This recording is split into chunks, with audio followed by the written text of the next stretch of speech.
Chapter 883. You're giving me the reward now? That's against the rules. St. John did not completely reject the offer, but he looked troubled. Hee. Wuji chuckled. It's not like I can't do it if it's against the rules, St. John said, but I have to evaluate the reward based on the completion rate of your quest. Don't worry about me. Wuji patted his chest and said, I can definitely resolve the differences between you two once and for all. Can you really resolve them once and for all?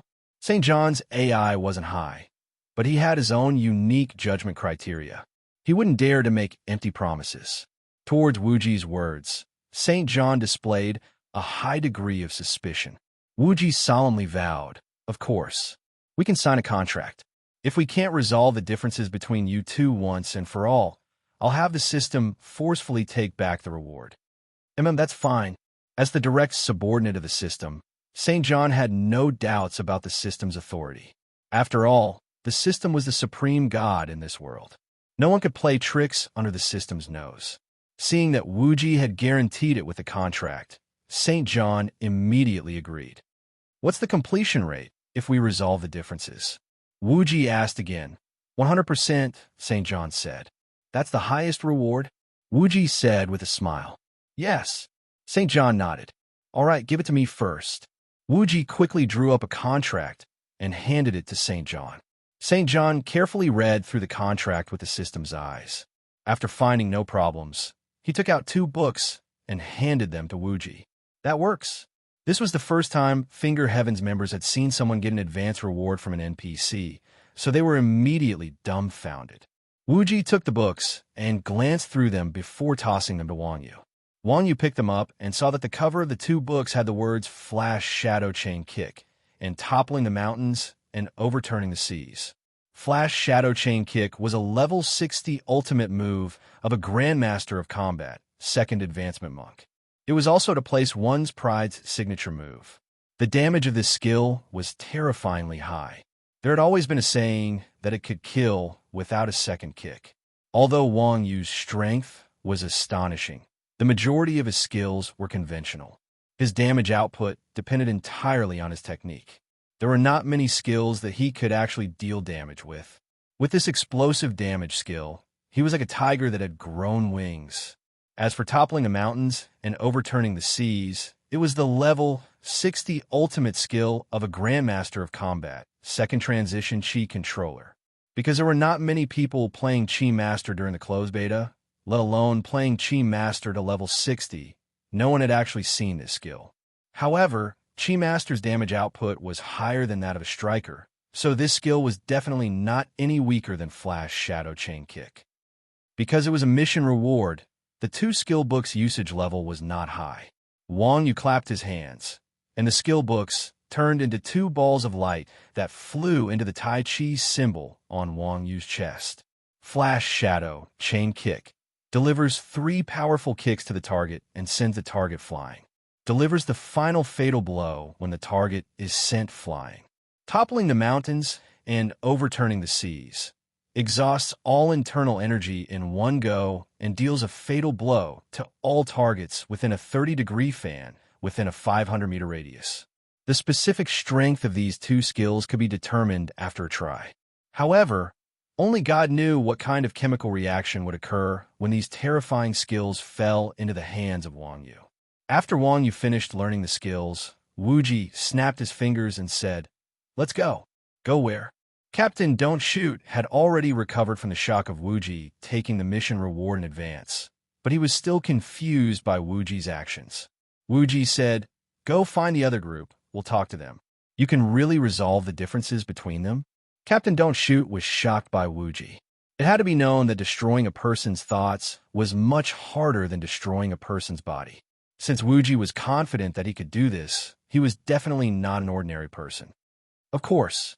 Wuji smiled and said, You have to use your brain for this kind of thing. Hearing Wuji's words, everyone from the Quan Zhun sect whispered to each other. Mingdu clicked his tongue and exclaimed, Damn, that old dog Wuji is getting more and more shameless. He's eating from one side and eating from another. Is he planning to take the reward and run? Chun Xiang said disdainfully, Run away, my ass. We've already handed over the contract. Can the monk run away from the temple? Who knows what he's up to? Wuji said, don't measure the heart of a gentleman with the yardstick of a villain. I, your father, am a man of my word. F*CKU, son of Wuji. The discussion quickly turned into cursing and swearing. After passing through the courtyard, everyone arrived at the side yard. The side yard was also filled with humanoid monsters, but their appearances were slightly weaker. Faithful Monk, LV65, Elite, HP, 20000 MP, 10000 Skills, Chant of Heaven, Mercy of God Talent, Halo of God Fanatic Believer, LV65, Elite, HP, 20000 MP, 10000 Skills, God's Boundary, Curse of God Talent, Plague Source Great. The monsters here were actually priests. Just like the monsters in the main yard, these guys' skills were the ultimate skills of Holy Priest and Dark Warlock respectively. What everyone didn't expect was that apart from the orthodox truth, there was actually such a history between the Grandmaster of Combat and the priest. Come to think of it, from the class advancement, one was a monk and the other was a warrior monk. This was obvious. As for why they didn't get along, it was probably because the two classes despised each other because of the technical content. After all, people who used their brains didn't like people who only had muscles, and people with high physical fitness didn't like people who didn't even have the strength to truss a chicken. Among the monks and believers in the side yard, there were also two leader monsters called St. John and St. Peter.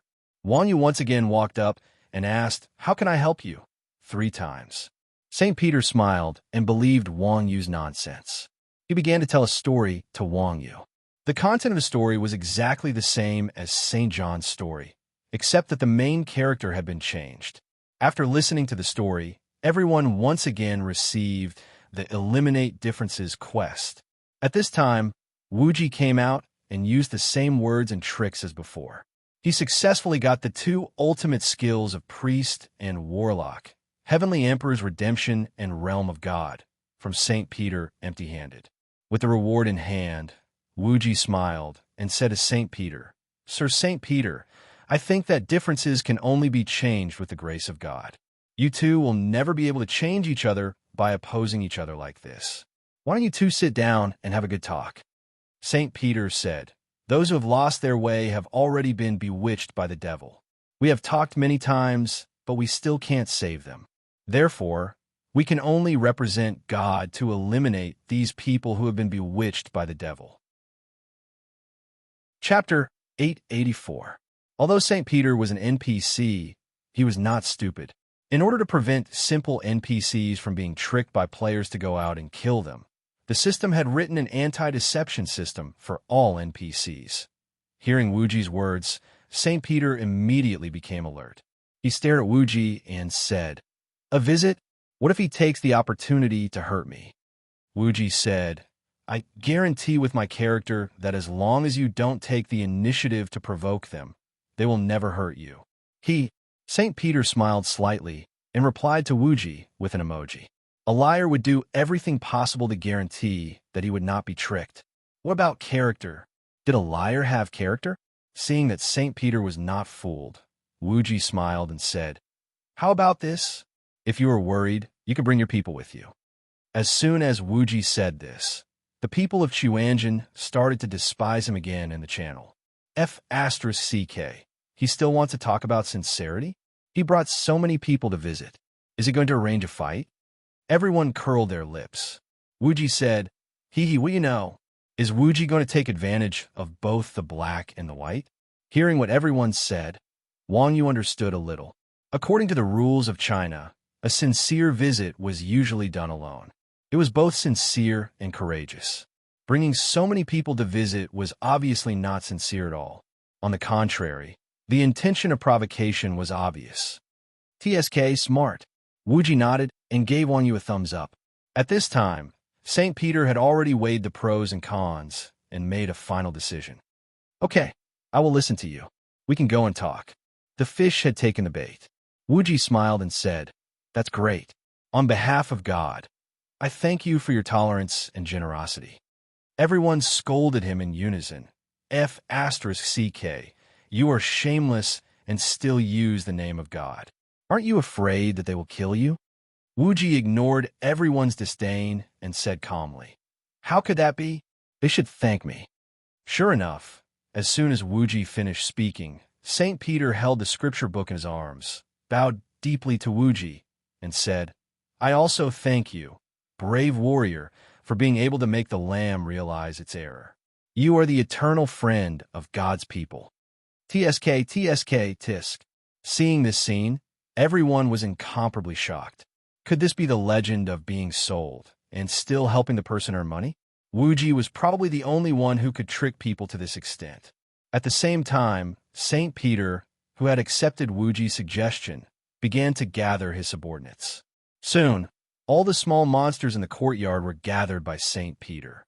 Then, these monsters followed behind the players and walked toward the main courtyard. When they arrived at the gate of the main courtyard, Wuji suddenly stopped and said to St. Peter, It's not good to visit them rashly. I'll go and inform them for you. After saying that, Wuji waved his hand and led the players into the main courtyard. How is it, brave warrior? Do they repent now? Seeing that the players had returned, St. John hurriedly welcomed them and asked, St. Peter intends to have a talk with you. What do you think? Wuji asked tentatively, originally thinking that St. John would disagree, who knew that he would actually nod and say, Yes, that's what I was thinking too. It seemed that the two of them hadn't had enough after arguing for so long. However, knowing that there would be no outcome to their argument, Wuji naturally wouldn't let them continue. Seeing that St. John had agreed so readily, Wuji whispered, Sir St. Peter brought his subordinates here. I don't think things are that simple. We have quite a few people too. St. John snorted and nodded at St. Rainer. St. Rainer waved his hand, and all the NPCs in the courtyard gathered together and followed behind St. John. Where are they? St. John asked Wuji confidently. Wuji pointed to the door and said, Just outside. All right. With that said, St. John led all his subordinates out of the door and met St. Peter's group head-on. Differences in ideals were very scary. St. Peter and St. John looked like amiable and benevolent people, but the two of them got into an argument the moment they met. The two of them were basically discussing some philosophical issues related to theology. Only an expert like Uncle Neo could understand such things. Even if he explained it, no one would understand, so Uncle Neo didn't explain the content. In any case, it could be summed up in 4 words: differences in ideals. The 2 old coffin tickets had quite a bad temper. As they spoke, they started arguing, and the smell of gunpowder in the air became stronger. The captain stopped firing and whispered to Wuji, Didn't you say that you wanted to resolve their conflict? Why aren't you going to mediate? Wuji waved his hand and said, It's not the time yet. At that moment, St. Peter made his move. It was hard to tell that this guy, who looked so refined, was actually the first to act. St. Peter took out his staff, pointed it at St. John's head, and said, I think it's necessary for you, an alien, to personally repent in front of God. They're about to make a move, the captain said anxiously. The captain didn't shoot because he was worried that the reward from Wuji would be taken back by the system. He was worried that once these NPCs started fighting, the dungeon would probably be finished. Wuji said, It's okay. If they make a move, we'll make a move too. -22455-33145. Just as Wuji finished speaking, 2 damage values floated above St. John's head. St. John's HP instantly dropped by 1/3. At the same time, the party leader, Don't Shoot, saw Mingjian Dao Shui and Baiming Yuyu disappear. St. Peter was stunned. He looked at the staff in his hand, his head full of question marks. He seemed to be wondering why the staff would fire. Just as the captain was wondering why Chuanjin's people did this, an angry roar suddenly came from the crowd. You still dare to make a move? Do you think we're afraid of you? Originally, all the NPCs were still shocked by St. Peter's sudden attack. Then, this angry roar stirred up 1,000 ripples. St. Rainer, who was beside St. John, did not say anything. He used Soaring Dragon to press St. Peter, who was thinking about life, to the ground, and used Dominating Fist Dance. St. John, of course, would not just stand there and watch. He casually cast a curse on Saint Rainer and smashed his staff on Saint Rainer's head. At that time, Saint John, who had recovered from his shock, crossed his palms, and an ice dragon flew out from his palms, landing solidly on Saint John's face. Just like that, the four bosses of both sides wrestled with each other. Since the boss had taken action, the lackeys behind him naturally couldn't just stand by and watch. These violent fellows clashed with one another, powerful skills flying all over the place. Screams of agony rang out incessantly, and for a time, it was a complete mess. Seeing that both sides had started fighting, Wuji waved his hand at everyone. Everyone silently retreated to the courtyard. What a joke. These little monsters were throwing out ultimate skills. Wasn't everyone courting death by standing at the back and watching the show? At that moment, the captain, "Don't shoot," was completely dumbfounded. "Boss Wuji, didn't you say that you wanted to help resolve the dispute? How did it turn out like this? If I can't clear this dungeon, I think you have to take the main responsibility." Although Chuanjin was not to be offended, this concerned the development of the guild. The captain, "Don't shoot," had to be tough in front of his underlings. They were obviously here to cause trouble. No matter what, Finger Heaven was still a big guild. They could not swallow their anger and suffer in silence. Chapter 885. Don't worry. Wuji patted Captain Don't Shoot's shoulder and asked, "Whose doctrine are they learning?" "The god they believe in, of course." "That's right." Wuji nodded and said meaningfully, "Since they all think that the other party is wrong, why don't we send them to their god for a confrontation? This way, everyone will be convinced, right?" F***CK. There's such a thing? Captain Don't Shoot was immediately dumbfounded by Wuji's words. People who believed in theism believed in the existence of God. To them, this was probably the best ending.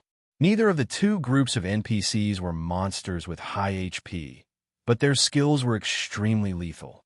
When the two groups of people fought together, it could be said that the sky was dark and the earth was dark, and blood flowed like a river. Although there was no setting of blood plasma in the game, it could not hide the tragedy. Under the bombardment of the big moves, both sides were quickly defeated.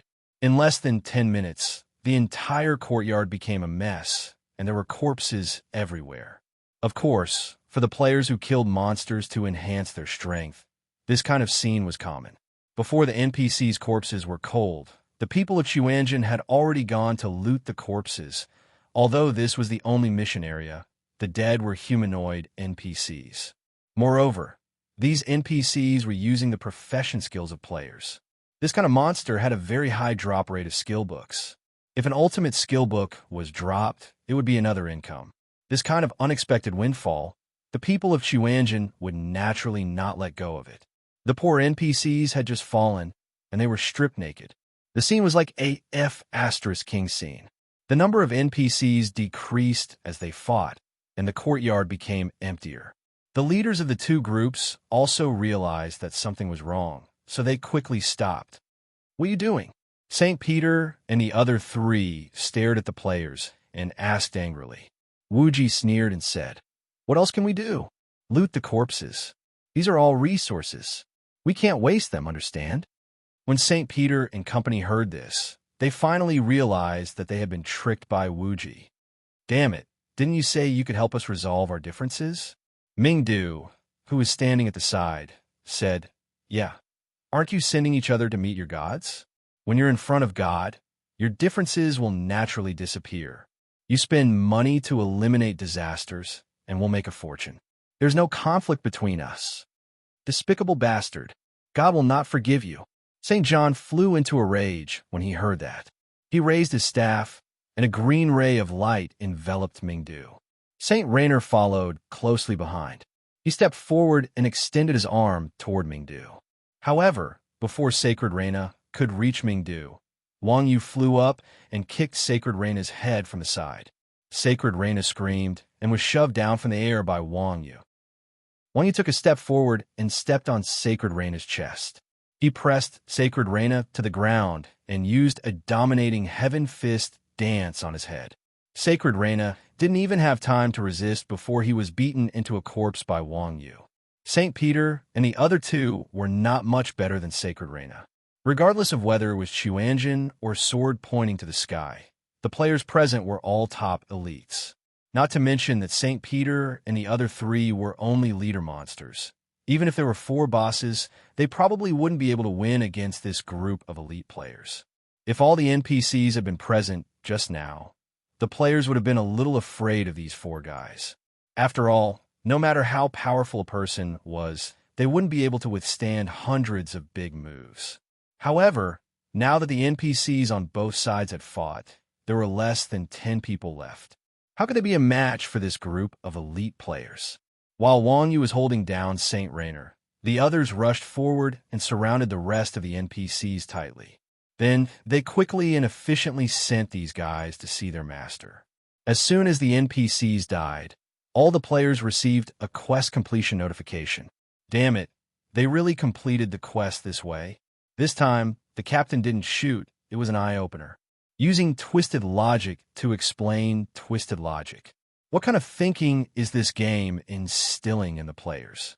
Unsurprisingly, because it was the only instance dungeon, hundreds of NPCs died on the ground, including the 4 leaders, but not a single hair dropped.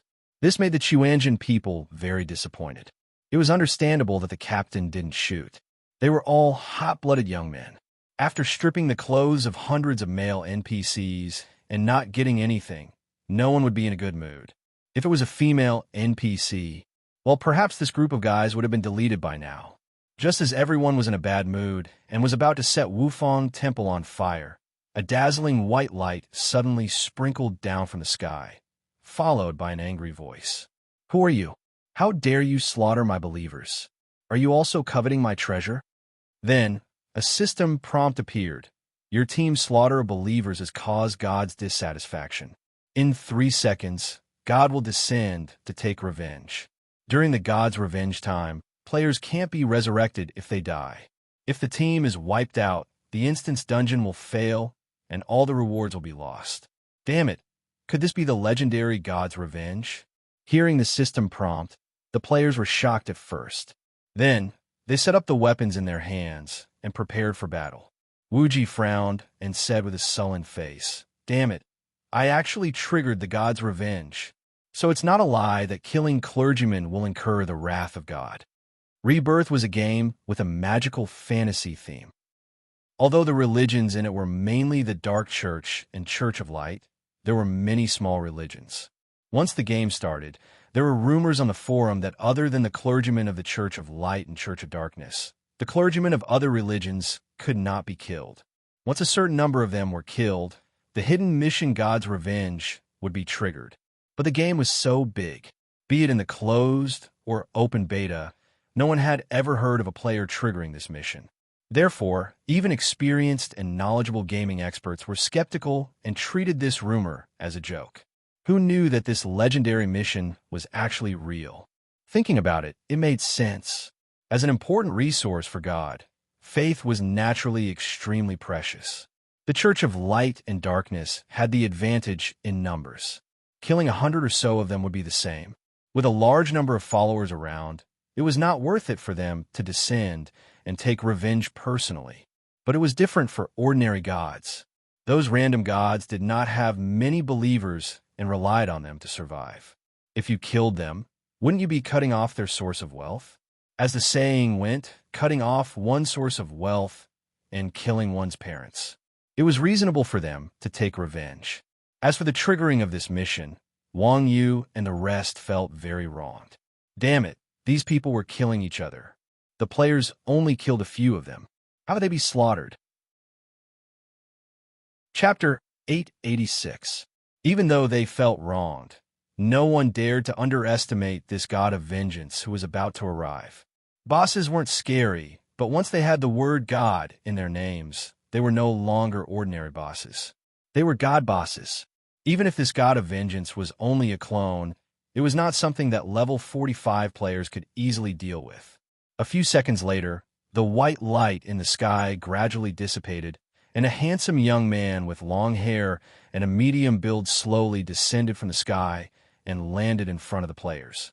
Guardian Priest Merlin, LV65, Dark Gold, Epic HP 5000000 MP 500000 skills.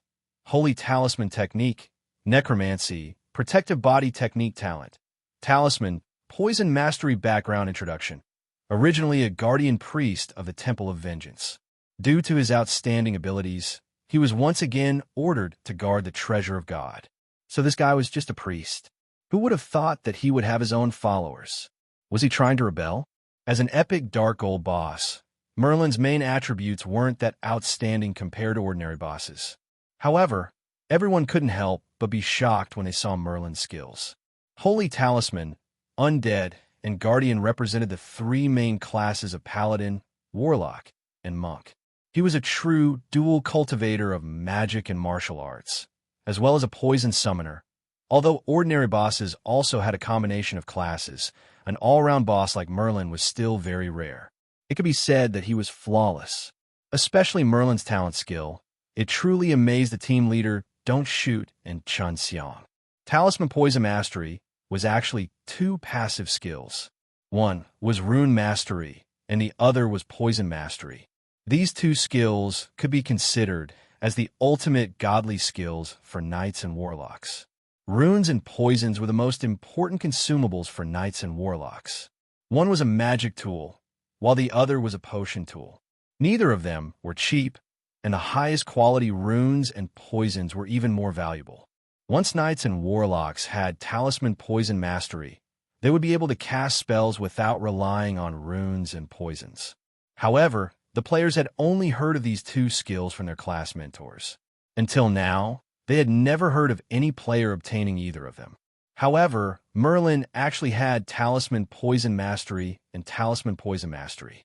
They couldn't help but feel envious. This guy was not easy to deal with.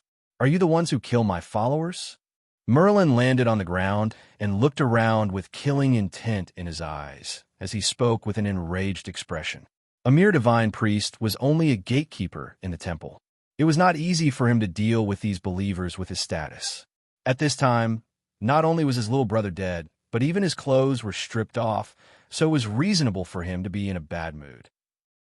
Wuji shook his head and said, "We didn't kill them. Most of the monsters had died from killing each other. Of course, the players didn't kill them." "I don't believe you." Merlin cut Wuji off violently before Wuji had a chance to finish his sentence. Everyone was stunned. This boss was so stubborn. Since he didn't believe her, why did he ask her? "Tell me, are you also here to steal God's treasure?" "No." Wuji continued to shake his head. The party leader's quest, Don't Shoot, was only to clear the instance dungeon where the treasure was hidden. It did not mention anything about the treasure. "I don't believe you." Merlin rejected Wuji's words again. What a philosophical boss. Go F***CK yourself. Wuji didn't have a good temper either, and he immediately flew into a rage upon hearing Merlin's words. Not only was Merlin not enraged by his words, but a faint smile appeared on his face instead. "Despicable invaders. You slaughtered my people, coveted God's treasure, and even spouted insults at me. All of you deserve to die." Merlin waved his hand as he spoke, and a flaming talisman flew from his hand toward Wuji. Everyone finally realized that Merlin was clearly looking for an excuse to kill them, as expected of a man of faith. Even when killing someone, he had to find a moral high ground, as expected of a man of faith. As the leader of Chuanjin, Wuji was not a pushover. He conjured a holy light shield around himself at the sight of Merlin's sudden attack. Merlin's flaming talisman vanished in a thin air upon colliding with Wuji's shield. Almost at the same time, Yangna and Exquisite Dreams crossbow bolts also flew toward Merlin. "Suppress." Merlin waved his left hand lightly, and a talisman appeared in his palm. Yangna and Exquisite Dreams crossbow bolts fell to the ground before they could even touch Merlin. Violent Lightning Technique. Just as Merlin was about to unleash his spell, Mingdu also unleashed his own killing technique. A thick bolt of lightning fell from the sky. Holy light. Merlin didn't take any evasive measures. Instead, he raised his right hand above his head to block Mingdu's violent lightning technique. The thick bolt of lightning made contact with Merlin's palm before instantly disintegrating into a series of arcs of lightning that surrounded Merlin in all directions. The faint blue lightning was like a fearsome protective barrier, creating an extremely ghastly sight to behold. Gasp!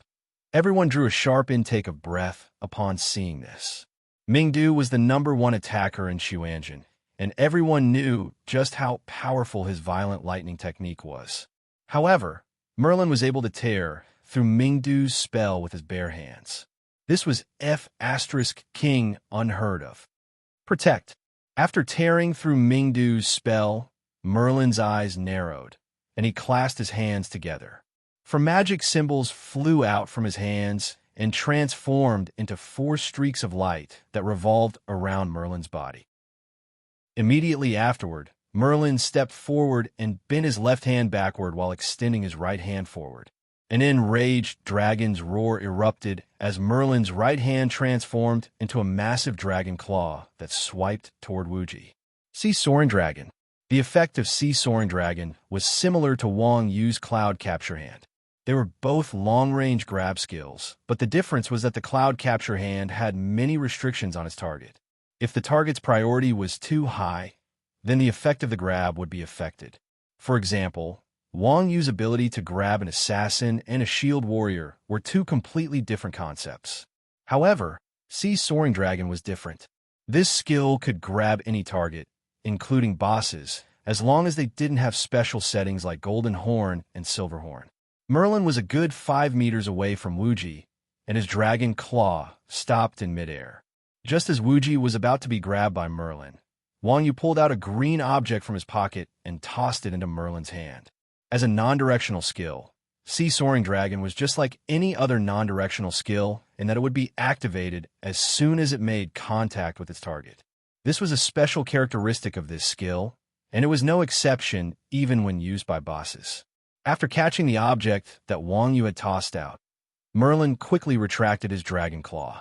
Merlin looked down to discover that he was holding a vial filled with a green liquid. What's this? A huge question mark appeared in Merlin's head at the sight of the vial in his hand. Bam! Chapter 887. Explosive Potions, Poison.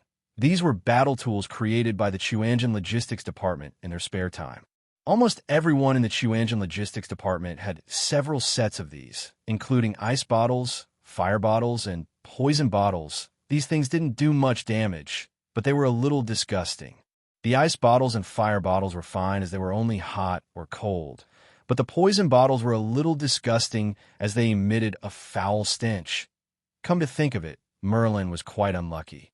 Wang Yu had only casually touched one of the bottles, but he just so happened to touch the most disgusting poison bottle. The pitiful divine priest Merlin was also quite well dressed, but he was instantly engulfed by the green, foul-smelling gas after being blasted by Wang Yu. Many people were happy to see beautiful things destroyed. Everyone was secretly pleased to see the arrogant divine priest Merlin reduced to such a sorry state. At the same time, they hurriedly got into a defensive formation. The explosive potions only had a disgusting effect, but their power was extremely limited. Against a boss like Merlin, they could basically only distract him. Despicable outsider, how dare you ambush me? Sure enough, just as everyone was gloating over Merlin's misfortune, there was a sudden roar as a white light burst forth from Merlin's body. The green smoke was like snow under the sun as it quickly evaporated in the face of the white light, revealing Merlin's figure. For talismans quickly revolved around Merlin's body, dispelling all of the poisonous mist. Cleanse. After the poisonous mist was dispelled, Merlin waved his hands forward, and the 4 talismans around him flew toward everyone. When the players saw the talismans flying towards them, the shield warriors at the front raised their shields and formed a shield formation in front of everyone. However, Merlin didn't even bat an eyelid at the players' defensive formation, and he only harumphed coldly. "Oomph. You can't even withstand a single blow. Judgment." As he spoke, Merlin suddenly clenched his fists, and the 4 talismans instantly combined into one, transforming into a huge holy sword that slashed toward the player's defensive formation. Boom! The holy sword slashed down on the defensive formation with a resounding boom. Aside from Lao Air, who was wielding the divine god shield, all of the shield warriors at the front were blasted to smithereens along with their shields. Just one exchange of blows, and everyone was completely dumbfounded.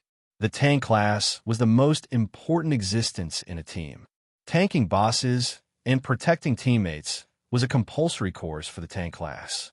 As such, the survivability of this class was definitely the strongest out of all the classes. All of the tanks had been insta-killed with a wave of his hand. Merlin's attack power had far exceeded everyone's expectations. After all, even the tanks were so vulnerable, let alone the rest of the players behind them. Divine might! Merlin raised his hand again, and this time he summoned 10 talismans at once. Run to the courtyard next door. Wuji didn't even think before ordering everyone to retreat. Just now, 2 talismans had been enough to claim the lives of tanks. Now, 10 talismans were enough to blow up the entire courtyard. If they took on these attacks head-on, they would definitely die. Everyone received the order and quickly retreated to the main courtyard of Wufang Temple. At that time, Merlin pushed his palms forward lightly, and with Merlin as the center, the talismans flew out in all directions. Everyone had only taken a few steps when the talismans brushed past them and slammed into the wall. When the talismans hit the wall, huge magic runes instantly appeared on the wall. Immediately afterward, all the exits of the courtyard were sealed off by the glowing golden magic runes. Seeing this, Mingdu teleported his staff onto the wall. Then, he turned around and jumped down. However, there was a duong sound as a faint magic rune appeared in the air. Mingdu fell from the wall as if he had crashed into a pane of glass. Meow, this bastard actually sealed off the courtyard. Humph. Where do you think you're going? Merlin sneered coldly as he charged toward Wuji. As an epic rank boss, not only was Merlin very intelligent, but he could also adapt to his opponent's battle style. After learning his lesson from the poison gas bottle, Merlin didn't use dragons soaring through the sea to catch his opponent this time. Instead, he chose to get close to his opponent. Wuji wasn't Wang Yu, so there was no way a cowardly bastard like him would dare to get too close to a boss. Wuji hurriedly pointed his staff toward the ground at the sight of Merlin charging toward him and unleashed a flight spell to fly into the air. Holy soar! Wuji's flight spell caused Merlin to miss his target. Merlin didn't say anything as he slammed his right palms onto the ground before leaping into the air. 2 talismans flew out and landed under Merlin's feet. Merlin then sprinted into the air as if he were running on flat ground. Wuji chuckled as he saw Merlin catch up to him. He activated Invincible before rushing forward to catch Merlin in his arms. Merlin didn't even have a chance to react before a volley of spells and arrows rained down from the players below, striking the 2 of them in unison. Wuji activated Invincible to engage in a melee battle with Merlin. Merlin naturally couldn't hurt himself, but Merlin had been tricked by Wuji and didn't even have a chance to throw out any talismans to protect himself. After a round of attacks, Merlin's health had plummeted to 1/10. Merlin was infuriated by the fact that he had been tricked. He grabbed Wuji's head and tossed Wuji down from the sky. Then, he descended from the sky and stomped down on Wuji's head, pinning him to the ground. You lowly worm! How dare you lie to the great Merlin? I'll never forgive you! Merlin roared as he stomped down on Wuji's face. Wuji had 2 invincible skills, so Merlin's attacks weren't able to deal any damage to Wuji. However, now that Wuji was being stomped on by the boss, his invincible duration had already expired. It was only a matter of time before he died. Not only did Wuji not panic, but he also yelled as if nothing had happened, "Keep attacking me!" Merlin immediately abandoned Wuji and dodged to the side upon hearing that Wuji was going to use the same trick again. Wuji rolled forward and immediately ran away. Merlin knew that he had been tricked again when he saw that his attacks weren't landing on him, and he immediately gave chase. Just as he was about to catch up to Wuji, Merlin suddenly felt his feet sink into the ground. He looked down to find that there was a hunting trap beneath his feet. Merlin was caught off guard. and the player's attacks fell upon him again. Another 10% of his health was taken away. Traps were extremely time-consuming to the players, but for a boss like Merlin, it was already very impressive that the players could deal a wave of damage to him. Merlin endured the damage and stomped the trap beneath his feet before hurriedly retreating. Immediately afterward, he felt his feet sink into the ground again, and only then did Merlin discover that a bunch of vines had appeared on the ground. The player's attacks fell again, and the arrogant divine priest Merlin took another wave of damage. Everyone couldn't help but feel a little smug at the sight of the high and mighty divine priest being tricked by Wuji like a dog. Especially the team leader, Don't Shoot. He felt like he had cleared this dungeon in the bag after seeing Merlin in such a sorry state, and a smug smile appeared on his face. Haha, what kind of bullsh asterisk T divine priest is he? He's nothing but a reckless fool. Chapter 888. Everyone immediately looked toward the source of the voice, only to see Wang Yu frowning as he stared at Merlin with a pensive look on his face. Wang Yu may be a noob, but as the first person to have fought against an epic-level boss multiple times, Wang Yu was more familiar with epic-level boss than anyone else. In Rebirth, the stats and skills of a boss weren't all that scary. What was scary was the way the boss fought and their intelligence. One had to realize that compared to boss of the same level, epic-level boss didn't have much HP. The advantage of epic-level boss was that they had their own AI system. Due to their intelligence, normal boss with tens of millions of HP had a predictable way of fighting, and it was very easy for players to figure out how to kill them. Their so-called powerful stats were only there to help them survive for a few more seconds. Epic-level boss were completely different. These guys were all intelligent NPCs. Players' traditional fighting methods were completely useless against them. They could only fight with their wits and courage like PvP. However, epic-level boss had a terrifying characteristic, and that was their growth in battle. The early stages of epic-level boss weren't too advanced. At most, they were at the level of an elite boss of the same level. However, they would quickly improve and perfect their own fighting methods based on their opponent's tactics as the battle progressed. This was what we meant by getting stronger when you meet a stronger opponent. Therefore, against such boss, players had to hold back and not display too much strength. Otherwise, overwhelming the opponent in the early stages would only make the boss grow even faster. To be honest, Wang Yu didn't know how high Wuji's intelligence was.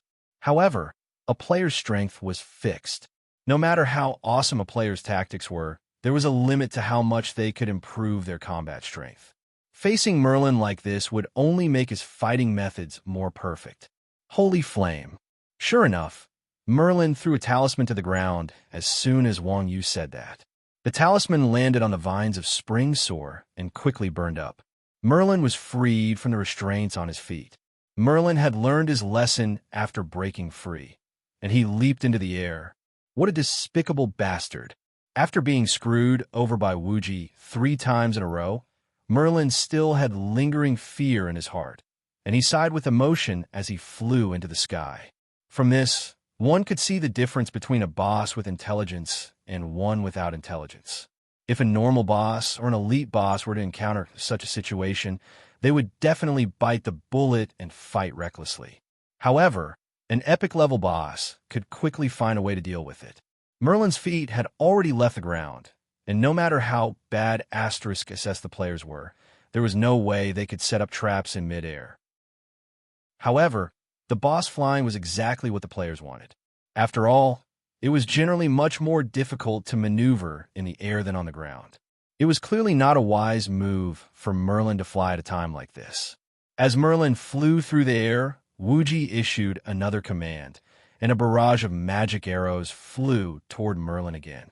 To their surprise, Merlin's holy soaring technique allowed him to traverse through the air as if he were walking on flat ground. Not only did his movement techniques not slow down in the slightest, but they also became even more agile. He dodged most of the attacks with a few flashes. Damn it! This time, the players had completely enraged Merlin.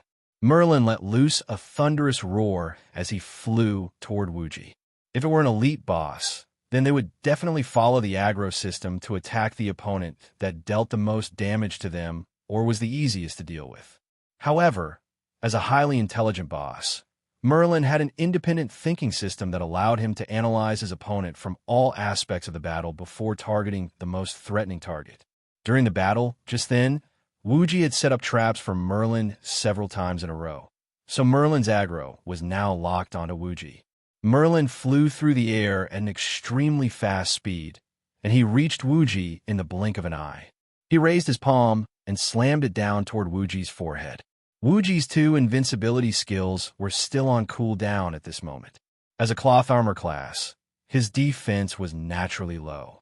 Even with the ability to convert health to mana, he would most likely be severely injured if not killed by Merlin's attack.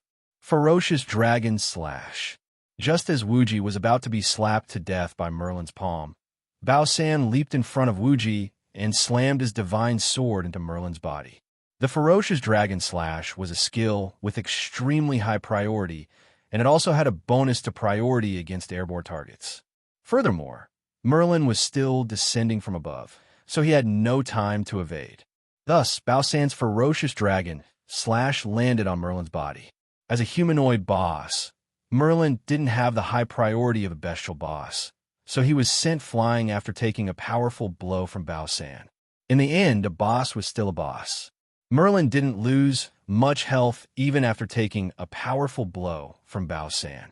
Furthermore, he spread open his arms and performed a quick recover in midair, thereby allowing him to hover steadily in midair.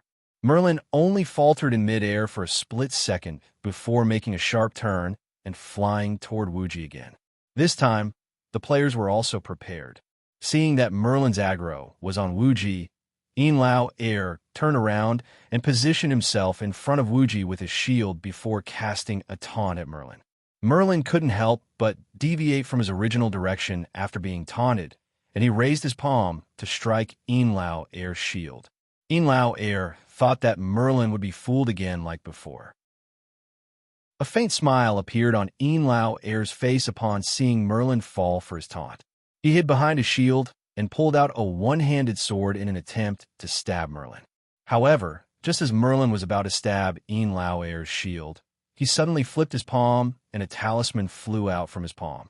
The talisman bypassed the shield and stuck itself onto Yinlao Air's head. Yinlao Air let out a cry of pain before falling silent. Seeing this, Bao San immediately swung his sword to help, but Merlin slapped Bao San across the face. Splat! The talisman struck Bao San squarely in the forehead, and Bao San was immobilized just like Yinlao Air. At the same time, To Place One's Pride's quick shadow flurry kick had also landed on Merlin's back. Bam! Merlin's body shattered, and To Place One's Pride was momentarily stunned by the explosion. At this moment, Merlin's real body appeared behind To Place One's Pride, and he bent his right hand and reached out from behind To Place One's Pride to slap the talisman onto To Place One's Pride's forehead. To Place One's Pride fell from the sky in a miserable manner before crashing into Yinlao Air's body. Ming Jian Dao Xue and Bai Ming Yoyu, who had already snuck up behind Merlin and were about to launch a sneak attack, immediately stopped in their tracks. Seeing that Merlin had immobilized 3 of Chuanjin's elite melee fighters in less than 3 seconds, everyone broke out in a cold sweat. F***CK. This boss was growing at a terrifying rate. Just a moment ago, they had been foolishly tricked by Wuji, but after just a few rounds, it was as if Merlin had become a completely different person. Even though it was still the same boss, Wuji could clearly sense that the difficulty had changed. Just as everyone was reeling in shock, Merlin raised his palms toward the 3 immobilized Bao San and the others on the ground. 2 dazzling lights, 1 blue and 1 red, burst forth from his palms. Chapter 889. I and J. $5 for Z. U. X. U. D dash. 5AA. Underscore. Double Dragon Heaven Destroying Palm. Wuji couldn't help but cry out when he saw the light radiating from Merlin's palms. Our Double Dragon Heaven Destroying Palm was a level 55 technique of the Chi Manipulator. It was the upgraded version of the Chi Manipulator's Ice Dragon Burst and Scorching Dragon Burst. The Chi Manipulator's Ice Dragon Burst and Scorching Dragon Burst were used to simultaneously attack a target. Not only did it have a freezing effect, but it also had a scorching effect. Although the attack range of this technique wasn't as long as that of a sorcerer's, its attack power was not inferior to that of a lightning spell of the same level. It was also much more flexible than a sorcerer's technique. With such a powerful technique being unleashed by a mid-tier boss like Merlin, even a tanky tank would most likely be blasted to death. As for rescuing them, it was even more impossible. At this moment, Bao San and the others were completely immobilized, and Merlin had already finished channeling his technique. If they rushed over to rescue them now, they would only be sending a few more players to their deaths. Amidst everyone's astonishment, a red and a blue dragon burst forth from Merlin's palms toward the three people on the ground. Just when everyone thought that the three of them were going to die, a burly figure suddenly appeared between the three of them. RF*CK, it's Old Cow. Wuji was shocked when he saw the figure. He immediately yelled, "Old Cow, hurry up and come back. Don't court death, you can't block it." The double dragon heaven destroying palm was an AoE attack, and Merlin had unleashed it from above. Although Wang Yu had an invincibility skill, even if Merlin unleashed the skill from the ground, Wang Yu would only be able to protect one person at most. However, the skill was unleashed from the sky, and it covered a large area. Wang Yu couldn't fly, so even if he had an invincibility skill, he would only be able to protect himself at most. However, Wang Yu didn't retreat upon hearing Wuji's words. Instead, his brows furrowed tightly as he unleashed his inner energy. At the same time, he drew a circle in the air with his palms and abruptly thrust them upward. A massive wave surged forth from Wang Yu's palms, crashing directly toward Merlin's heaven, destroying dual dragon palms, toppling the mountains and overturning the seas. Rit was the skill that Wuji had cheated him out of. This was a level 60 move. Since Chi Masters were rarer during the closed beta, no one had seen its power. Even Wang Yu wasn't sure. However, judging from the casting requirements of this skill, its power should not be weak. After all, this was a skill that used up all of his mana points. In order to ensure its power, Wang Yu had specially activated Internal Breath to increase its power. In the blink of an eye, Wang Yu's toppling the mountains and overturning the seas collided with Merlin's heaven, destroying dual dragon palms. As the saying goes, dragons return to the sea. Wang Yu's enhanced version of toppling the mountains and overturning the seas was like a vast ocean, instantly engulfing the ice and fire dragons. However, a boss was a boss after all. His attributes were far superior to Wang Yu's. Although Wang Yu's enhanced version of toppling the mountains and overturning the seas managed to block Merlin's skill, it was also blocked by Merlin's skill at the same time. Of course, this was also thanks to Wang Yu's extremely high attributes. In addition, the hidden attribute of toppling the mountains and overturning the seas was the bane of Merlin's skills. Otherwise, if it were anyone else, they would have been finished off by Merlin a long time ago. Seeing that his skill had been blocked by Wang Yu, Merlin was slightly taken aback. Then he stared at Wang Yu and said, "I didn't think there would be a decent expert apart from that despicable scum. You're not too shabby yourself." Wang Yu raised his head and replied in an indifferent voice. He? Merlin chuckled coldly. "You're only decent. Let's call that skill toppling the mountains and overturning the seas." Wang Yu nodded. "That's right. Then what else do you have left to fight me?" Merlin shot a glance at Wang Yu. As a trifecta master of all three classes, Merlin was naturally aware of what kind of skill toppling the mountains and overturning the seas was. Right now, Wang Yu was already out of mana. As a magic class, Chi manipulators were extremely reliant on skills. A Chi manipulator without skills was no different from a toothless tiger. Wang Yu looked down at his fists with a smile. "I still have fists." Humph. You're overestimating yourself. Disappear." Merlin harumphed coldly. He pointed his right hand into the air, and a talisman flew toward Wang Yu. Wang Yu's body slanted to the side, and the talisman brushed past him. Boom! The talisman landed on the ground and instantly exploded. At the same time, Wang Yu slammed his staff into the ground and used the shockwave from the explosion to launch Wang Yu over 4 meters into the air. Before Merlin had even come to his senses, Wang Yu had already leaped into the air, and he was already close to Merlin. Immediately afterward, Wang Yu viciously slammed his staff into Merlin's inner thigh. As the saying goes, the crotch is the most powerful weapon in all martial arts. Wang Yu's strike was steady and accurate, and it was the quintessence of Chinese martial arts. A player without a sense of pain would at most feel a tingling sensation in their scalp after being struck like that. However, as a native, Merlin's sense of pain was very real.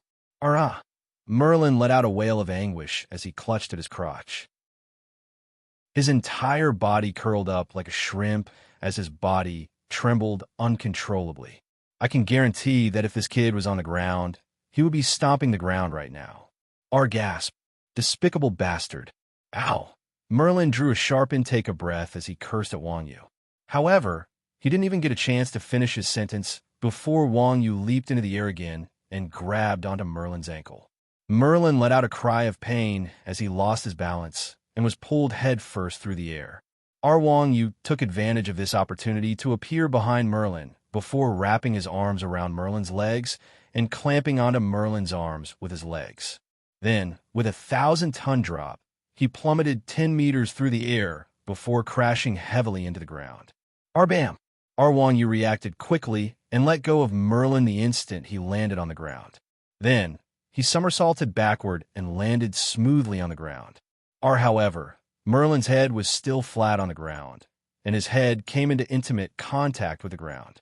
R-2333/A massive critical damage number appeared above his head. Everyone's eyes bulged out of their sockets behind Wang Yu. Wang Yu's vicious image in everyone's hearts was instantly shattered as he became a vicious and cruel character. When it came to fighting a boss, the more vicious the better. However, Wang Yu's method sent chills down everyone's spines. It wasn't like they hadn't seen this technique on TV before, but it was completely different to watching it in person. Even from afar, everyone felt like their heads were about to explode. F***CK. They had seen vicious attacks before, but they had never seen someone this vicious.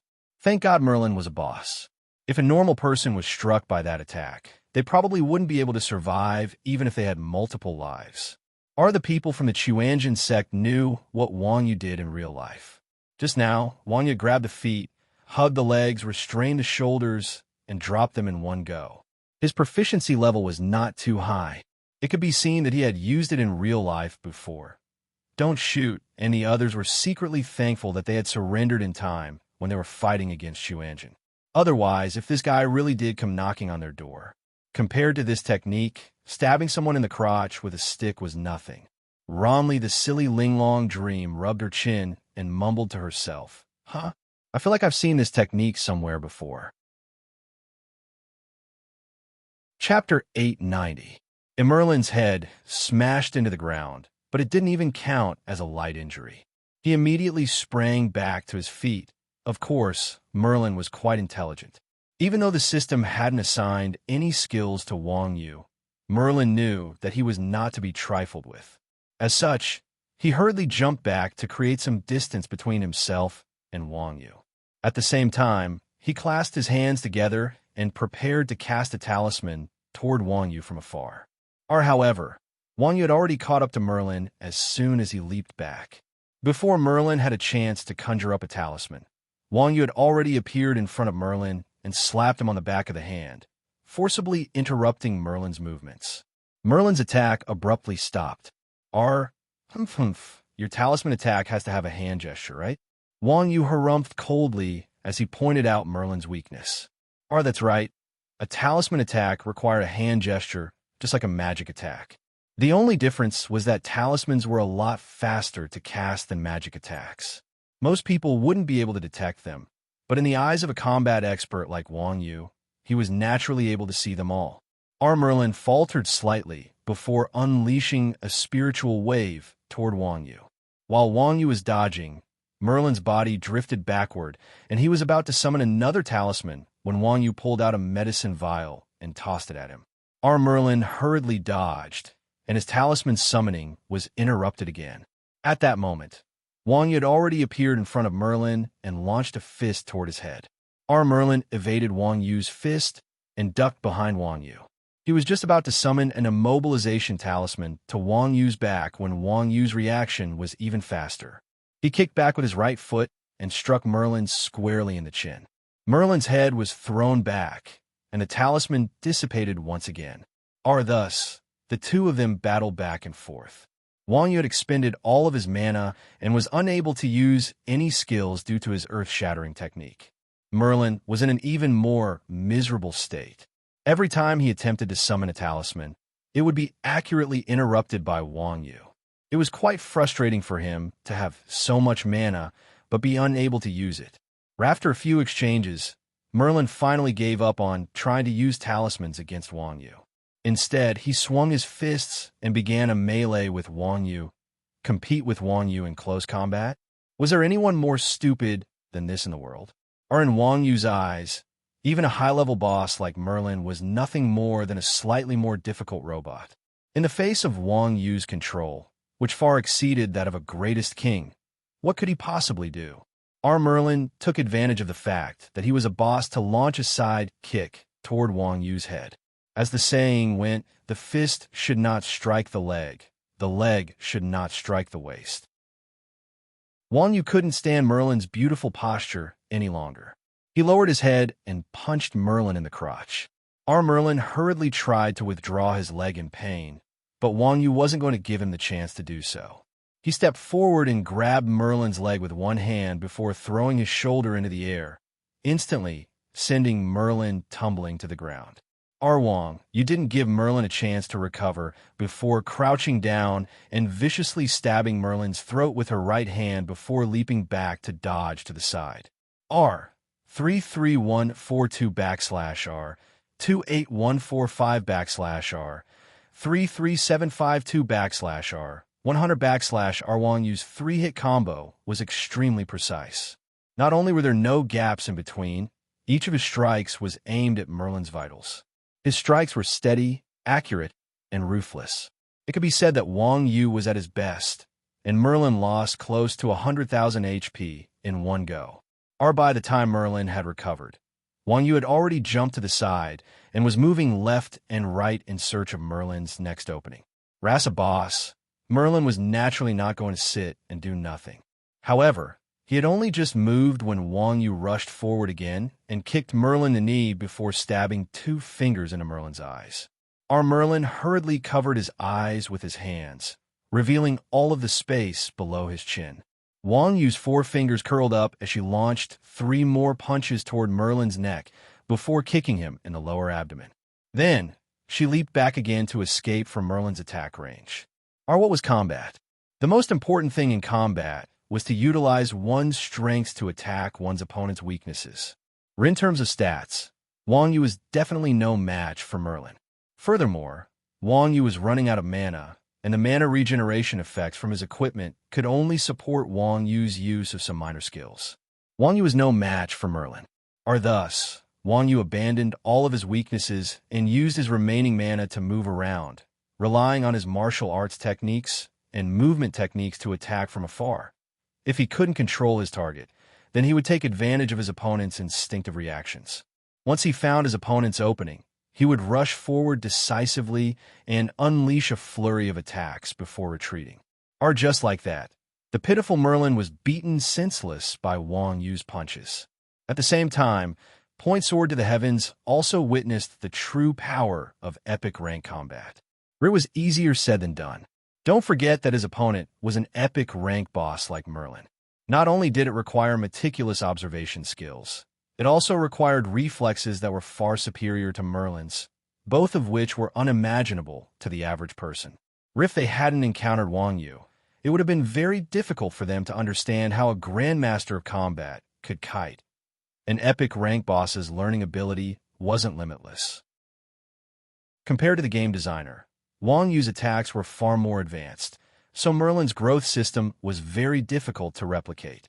If Wang Yu were to use his skills, Merlin would most likely have already developed a way to counter his attacks.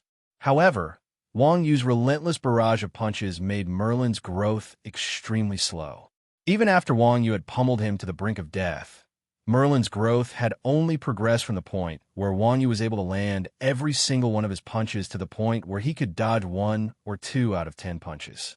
After a long while, the epic rank boss, Merlin, finally let out a wail of anguish as he was punched into the ground by Wang Yu. Or just as everyone thought that this troublesome guy was finally done for, Merlin suddenly stood up again to everyone's surprise.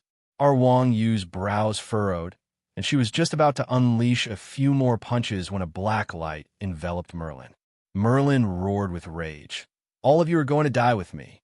Don't even think about getting a share of God's treasure. Watch my final sacrifice." Merlin used the last of his strength to toss a black talisman onto the ground as he spoke. Bow. The black talisman landed on the ground and quickly spread in all directions with Merlin at the center. Immediately afterward, the walls that Merlin had inscribed with magic runes also began to glow with a black light. At the same time, a series of magic runes lit up beneath everyone's feet. In just a few seconds, the entire courtyard had been transformed into a magic formation that was filled with magic runes. Just at this moment, the corpses of the believers who were killed by Wu Ji crawled up from the ground one by one.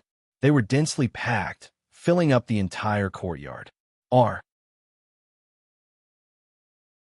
Chapter 891. Reborn Believer, LV65, Elite, HP, 500000 MP, 100000 Skill. Reborn Memory Talent. Reborn Instinct Background Introduction. High Priest Merlin resurrected the reborn believer using a forbidden technique. The reborn have no sense of pain and do not fear death. Furthermore, they retain all their memories and combat instincts, making them difficult to kill. F***CK, there's such a thing? Everyone broke out in a cold sweat when they saw the courtyard full of dumplings. When these guys were alive, they might not have been able to defeat them. Now that these guys were resurrected, their stats had almost doubled. Furthermore, these NPCs had been split into 2 courtyards at the beginning. Now that all the NPCs in the 2 courtyards had gathered together, their numbers had also increased dramatically. There was no chance of victory at all. Even Wang Yu, who had always been fearless, felt that it was troublesome. After all, this was a dungeon, and the size of the scenery was limited. Furthermore, the courtyard had been sealed, which further limited the range of movement. No matter how much Wang Yu could run, he couldn't escape this courtyard unless he left the dungeon. However, leaving the dungeon would be considered a failure, and the final outcome would be no different from being killed by these resurrected NPCs. Don't Shoot was on the verge of tears as he watched these believers slowly surround them. F***CK. For the sake of this dungeon, Don't Shoot had wasted a lot of time and energy. In the end, he had no choice but to seek help from Chuanjin. These guys from Chuanjin weren't easy to deal with. They scammed items and scammed money, and each one was more despicable than the last. Don't Shoot had spent so much money, and it hadn't been easy for them to reach this place. Were they going to fail at the last step? Boss Wuji, Boss Iron Ox, you have to think of something. We can't just sit here and wait for death. Don't Shoot held onto Wuji's hand for help and said anxiously. Bao San, Yin Lao Air, and Chun Xiang also agreed. That's right, Wuji. We've already taken the money. We can't just die like this, right? If this gets out, it'll affect our Chuanjin's reputation. Wang Yu wondered. Chuanjin doesn't have a good reputation now, right? Go away, what do you know? This has nothing to do with our reputation. If we can't help him get rid of a disaster after taking his money, our consciences will not be at ease. What do you know, you heartless fellow? The 3 of them angrily rebuked Wang Yu. Wang Yu was confused again. Oh, since when did you have a conscience? Huh? Wuji laughed in the guild channel. Don't listen to their nonsense. Their conscience is only worried about themselves. Have you forgotten the situation we're in right now? No wonder. Hearing Wuji's words, Wang Yu suddenly understood. He remembered that everyone was still in the vengeance of Empyrean quest. If they failed, all the rewards from the instance dungeon would be taken back by the system. Although the party leader had already paid them not to shoot before entering the instance dungeon, the rewards from the instance dungeon were much more valuable than the money they had received. Not to mention the value of the Empyrean shield and Empyrean sword. Even the value of the 4 ultimate skills was not something that could be measured with money. Therefore, as the ones who benefited from the instance dungeon, Chun Xiang and the others were naturally more anxious. Being ruthless, black-skinned, and thick-skinned were the basic qualities of Chuanjin. After being exposed by Wuji, Chun Xiang and the others looked at Wuji with disdain and said, "You speak as if you have a noble character and unquestionable integrity. If you fail the quest, you and Old Cow won't be able to escape either. Wasn't that right?" Wuji and Wang Yu had also received skill books. I'm a cleric. What's there to be afraid of? At most, I'll just watch you die and not save you. Wuji laughed coldly. Wang Yu also said indifferently, "I don't care either. The system's skills don't mean much to me. If I didn't have these 2 skills, I would at most not save you just now." When the 3 of them heard Wang Yu and Wuji's words, their expressions changed. There were only a few people in Chuanjin, and they were old friends. Naturally, they knew each other very well. Wang Yu's words about not caring about the skills were definitely not a lie. As for not saving them, it was most likely a joke. However, Wuji would definitely do what he said. With this bastard's personality, he might even cause the 3 of them to die again to show his importance. Thinking of this, the 3 of them immediately gave in. F*CK, you 2 can't do this. Seeing Chun Xiang's expression, Wuji laughed proudly and said, "Call me Grandpa, and I'll help you." That's not good. Wang Yu was stunned for a moment. Wuji educated Wang Yu and said, "Old Cow, you don't understand them. If the roles were reversed, Chun Go would ask me to call him Grandpa." Wang Yu, while they were fooling around, the reborn believers were already less than 10 meters away from them. Captain Don't Shoot looked even more panicked. Looking at the unreliable Chuanjin people, he sighed and ordered his subordinates to fight to the death. Wuji smiled and said, "Captain Boss, don't worry. These guys are not as difficult to deal with as you think." "Is that so? Boss Wuji, you already have a solution?" Captain Don't Shoot asked, overjoyed. "Of course." Wuji glanced at Wang Yu and said, "You have to find him. Can Great God Iron Ox kill all these guys?" Captain Don't Shoot was shocked by Wang Yu's strength again. "No." Wang Yu was an honest man. Hearing this, he quickly shook his head. Wuji continued, "It's not impossible. It's just that the cost is a bit too high." "Oh." Captain Don't Shoot knew that Wuji was going to talk about money. His face couldn't help but reveal a disdainful smile that rich people usually had. "Don't talk to me about money. Money is not a problem." Wuji nodded and said, "It's easy. Old Cow, take out your chest." Wang Yu heard Wuji's words and took out the sealed treasure chest. Seeing the chest in Wang Yu's hands, Captain Don't Shoot immediately understood what Wuji meant. Damn, is he going to use the sealed treasure chest to catch these monsters? Captain Don't Shoot had no doubt about the power of the sealed treasure chest, but the cost was too high. One use of this thing cost 10,000 gold. There were hundreds of monsters in the courtyard. Even if he could store dozens of them, he would still need to use it 8 to 10 times. "I'll rent it to you. 1,000 gold coins. That's not expensive, right?" Wuji asked with a smile. Captain Don't Shoot did not say anything. Compared to the expenditure of 100,000 gold coins, 1,000 gold coins was not even enough to make Captain Don't Shoot speak. However, that was 100,000 gold coins. It was a large sum of money on the market. Captain Don't Shoot, money did not grow on trees. No matter what, he had to think about it. Looking at the reborn believer who was less than 5 meters away from the players, Wuji narrowed his eyes and said, "Leader, boss, you have to think this through. This instance dungeon is your last chance. If you fail this time, all the money you spent before this will go down the drain. Gold coins are not RMB. I don't think I need to explain this to you." Chapter 892. Wuji was right. Virtual items didn't have gold reserves to back them up, and every player had the ability to farm gold. This was equivalent to every player having a money printing machine. Over time, no matter how high the exchange rate between gold coins and RMB was, the value of gold coins would decrease as the number of gold coins increased, resulting in an imbalance in purchasing power. Therefore, as long as gold coins couldn't be exchanged for real money, they were completely illusory. Don't Shoot understood this better than Wuji. For this mission, Don't Shoot had put in a lot of effort. For the sake of some worldly possessions, it would be like drawing water with a wicker basket. How unfair would that be? Making up his mind, Don't Shoot took the sealed treasure chest from Wang Yu's hands and attacked the reborn believers that had already pounced on him. As expected of a divine artifact, the power of this sealed treasure chest was definitely worthy of its price. Don't Shoot hugged the chest and closed it, killing a group of reborn believers within a 300 range. For something like money, it was indeed a little hesitant to spend it at the beginning, but once it was spent, it felt like it couldn't be held back anymore. Seeing the awe-inspiring and invincible team leader Don Fire holding onto the chest, everyone's heart was bleeding. Every time team leader Don Fire made a move, everyone would silently say 10,000 gold.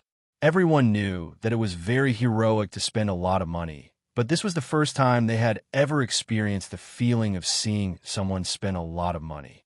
I can't take it anymore. My heart hurts. Mingdu clutched his heart, unable to bear to look at it. This kid had never felt so distressed for someone else's money before. As Don't Shoot attacked again and again, the number of reborn believers that surrounded them decreased. When there were only a few dozen reborn believers left, everyone hurriedly stopped Don't Shoot, who couldn't stop himself from playing. Old man, give us those tens of thousands of gold. Let us take the rest. Under the joint attack of everyone, the remaining reborn believers were all killed. The team leader, Don't Shoot, who had tasted the thrill of killing someone instantly, hugged the box inside. Money makes the world go round. The ancients did not lie to me. Boss Iron Bull, are you selling this thing? Not selling. Without waiting for Wang Yu to answer, Wuji reached out and snatched the box back from the captain's hand. He threw it to Wang Yu and said, "If you want to use it in the future, you can rent it again." All right. The captain stopped firing and looked at the box in Wang Yu's hand with envy. I think no one else deserves it except me. Everyone, after the resurrected worshippers were killed, the black shield around Merlin's body also disappeared, and the magic formation on the ground also gradually dissipated. Wang Yu quickly made his way over to Merlin and began to loot his body. This Merlin really was much poorer than the previous boss. Wang Yu only had one opportunity to loot it, and after a while, he pulled out a jet black piece of metal. Treasure key, quest item. Necessary to unlock the treasure quest items were guaranteed to drop. Aside from the people who had the quest, no one else could use it. Wang Yu tossed it to the team leader and started searching again. This time, Wang Yu pulled out two long and narrow pieces of paper from Merlin's body with a pitiful expression. Everyone was also speechless at Wang Yu's unlucky move. The pieces of paper he pulled out weren't even whole pieces. His luck was terrible. However, right at this moment, Wang Yu chuckled and displayed the properties of the two pieces of paper. Holy Levitation Spell, Rare Magic Tool. Grants 600 seconds of levitation when activated with magic power. Number of uses, 3/5. Holy F***CK, there's such a thing? Everyone was drooling with envy at the sight of the two talismans in Wang Yu's hands. Who would have thought that these two pieces of paper were magic tools? Furthermore, they were talismans that Merlin used to levitation. Everyone had seen Merlin's levitation just then. It was as if he was walking on flat ground, so it was clear that this type of levitation talisman was of a higher level than normal flight techniques. Even though it could only be used 3 times, it was still a very valuable item. Wang Yu immediately stowed it away, and everyone else was already used to it. After looting the body, everyone returned to the main courtyard and continued onward. They followed the path and passed through a winding corridor. After climbing up a flight of stairs, they finally arrived at the final scene, the Temple of Treasures. The door of the Temple of Treasures was tightly shut, and it exuded a forbidding aura. There weren't even any monsters around, so it was very special. This dungeon had always been like this, so everyone was already used to it. The team leader didn't shoot. He took out the black metal piece that he had looted from Merlin's body, walked to the door, and inserted it into a groove. Just as the key was inserted into the groove, an empty voice suddenly rang out. "Who are you? Why do you have the key to the treasure vault?" Everyone was startled by this sudden voice, but they quickly came to their senses. Wuji walked up and said shamelessly, "We are the faithful believers of God." "Is that so? Then what proof do you have?" The voice didn't seem to believe Wuji's words. "I have the blessings of God." Wuji picked up his staff and performed a holy light. Fine, this guy might not have done anything good, but theoretically speaking, he really was a believer of God. That's right. Why would the believers of God come to the treasure vault? Could it be that they are after the treasure vault? The voice instantly became serious. Wuji said righteously, "No, no, no. We are here to save the world, so we are here to retrieve the treasure that God left for the world." The voice paused for a moment. "You really know how to bullsh, asterisk, Wuji was speechless. This meow's IQ was not low. It could even tell. Immediately after, the voice said, "But I like it. As long as you can make me happy, I will let you in." Hee hee. "Well, old Meng, let's do a striptease." Wuji chuckled and waved at Exquisite Meng. Exquisite Meng raised her hand and shot an arrow at Wuji's head. "Aya." With an arrow stuck in his head, Wuji said awkwardly, "Fine, I won't dance." "Old cow, why don't you do a set of military boxing?" Confucius said, "The more you fight, the less you fight, the more you fight. I only know how to kill. I don't know how to perform." Wang Yu glared at Wuji and said coldly while rubbing his fist. Wuji's body turned cold. He quickly turned his head and did not dare to look at Wang Yu. He looked up at the sky and asked, "What kind do you like? Do you want me to get my brother to make you an atomic bomb?" "Oomph." Bao San held the hilt of his sword tightly. The voice laughed and said, "You are really interesting. I haven't seen a human for many years. It's like listening to the sound of people singing." Singing. This time, Wuji was in a difficult position. They were a group of men who knew how to sing. Thinking of this, Wuji turned his head to look at Yang Na. Generally speaking, girls were better at singing. "No!" Yang Na rejected Wuji without thinking. The captain was eager to not shoot. However, at this time, Mingdu suddenly stood up. "It seems that it's up to me." Chapter 893. You can sing. Captain Don't Shoot was surprised to see Mingdu step forward. "Of course, I'm a professional. Do you know the Imperial Academy of Music? I'm a top student." Mingdu pointed at himself and boasted.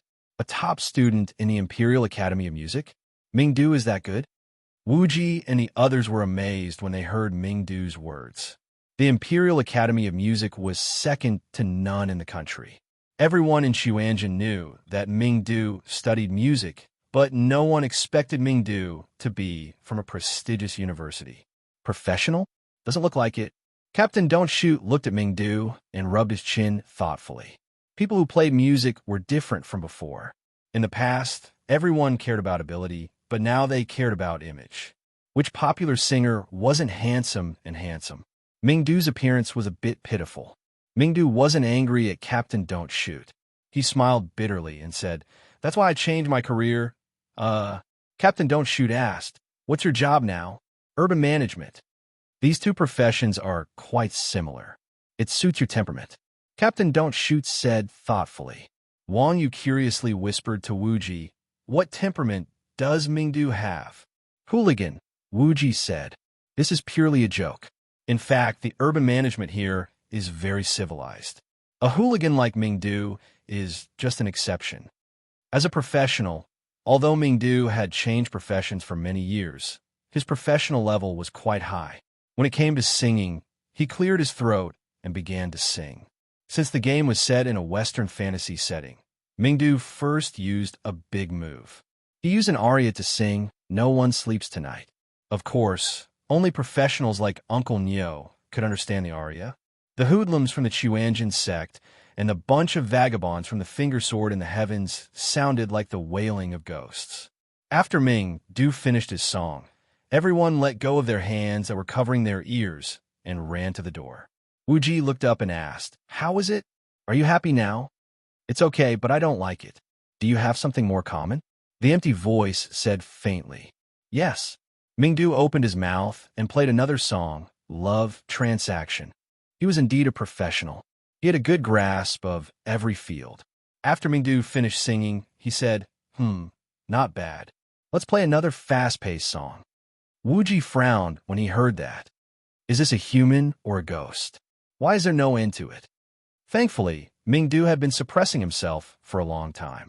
Now that he had encountered a soulmate, he was able to sing happily. Hearing that, he quickly followed the rhythm and shouted a part of Blade Mountain Flame Sea Guild. The 3 songs went on for 15 minutes. Mingdu's voice was hoarse from all the shouting, but the hollow voice did not stop. "Let's sing a few more." This time, Wuji finally sensed that something was wrong. He gestured to Bao San and Yin Lao Air. After receiving Wuji's instructions, the two of them made use of the time when Mingdu was singing to push open the door to the Shrine of Treasures. "Not good. We've been tricked." Seeing that, Wuji was shocked, and he quickly said, "Warriors, hurry up and block the door. The rest of you, follow me." The door opened with just a push.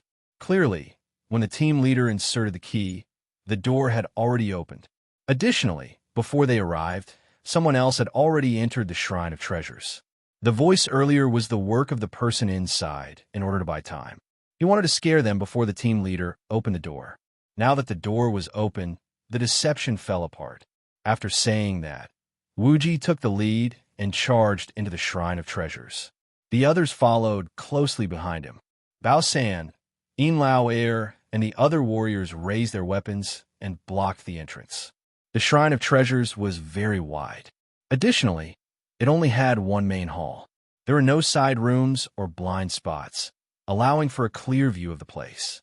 However, after Wuji and the others rushed into the Shrine of Treasures, they didn't see a single person. There was only an open treasure chest in the magic array in the center of the hall. The inscriptions on the magic array around the treasure chest were dim. It was obvious that someone had deciphered it. Everyone carefully walked to the side of the treasure chest and examined it. They discovered that it was also empty. Wuji frowned and said, That's impossible. There was definitely someone in the room just now. It's very likely that they used stealth." Everyone quickly used stealth. Hearing Wuji's words, everyone took out lime powder and scattered it around. Soon, the floor of the hall was covered in a thick layer of white powder. However, still, no one appeared. That's strange. Does he also know how to burrow underground? Looking at the surroundings, Wuji was even more puzzled. Just as Wuji was puzzled, Wang Yu suddenly shouted, "Who's up there?" Saying that, Wang Yu took out a dagger and threw it upward. Thud! A green figure flashed past. Wang Yu's dagger missed and stabbed into the ceiling. At this time, everyone came to their senses and looked at the ceiling. It was empty. Wuji rubbed his nose and said, "Old cow, you must be hallucinating. The ceiling is so flat. How could someone hide there?" "Really?" Wang Yu glanced at Wuji and nodded while rubbing his chin. "It should be. He hasn't been in good spirits recently." Then Wuji said, "All right, there's no one inside. Let's continue looking for the treasure." No one. Hearing Wuji's words, the players from Finger Heavens were confused. He was the one who insisted that there was someone in the Shrine of Treasures. He was also the one who said there was no one. Which one should they believe? Without waiting for them to question, the team leader stopped shooting and said, "All right, it's better if there's no one. Our target isn't the boss. Let's go find the item." Since their financial backer had said this, everyone swallowed their doubts. They spread out and began to search every corner of the shrine, hoping to find what they needed. Seeing the players scatter, a green light fell from the ceiling and went straight for the entrance of the shrine. Just as the green light was about to reach the entrance, Yin Lao Air instantly transformed into a giant. He smashed the divine god's shield at the entrance and sealed the door. At the same time, Mingdu shouted angrily, and a thick bolt of lightning fell from the sky and smashed into the green light. Who would have thought that the green light would abruptly change direction before Mingdu's violent lightning spell could hit it? At that time, The dark enchantment surrounding the violent thunder spell had already risen. The green light suddenly sped up. Before the dark enchantment rose, it crossed the distance of 3 meters in a few hundred years and jumped out. Seeing this scene, everyone was stunned. Damn, it used its movement speed to dodge the lightning spell and then the area of effect control. Just how much agility did it add? Don't tell me he's cheating. Soon, everyone reacted and hurriedly rushed in the direction of the green light. The speed of the green light was much faster than they had imagined. More than 10 people swarmed it, but they couldn't even touch its shadow. In the blink of an eye, the green light rushed in front of Wang Yu.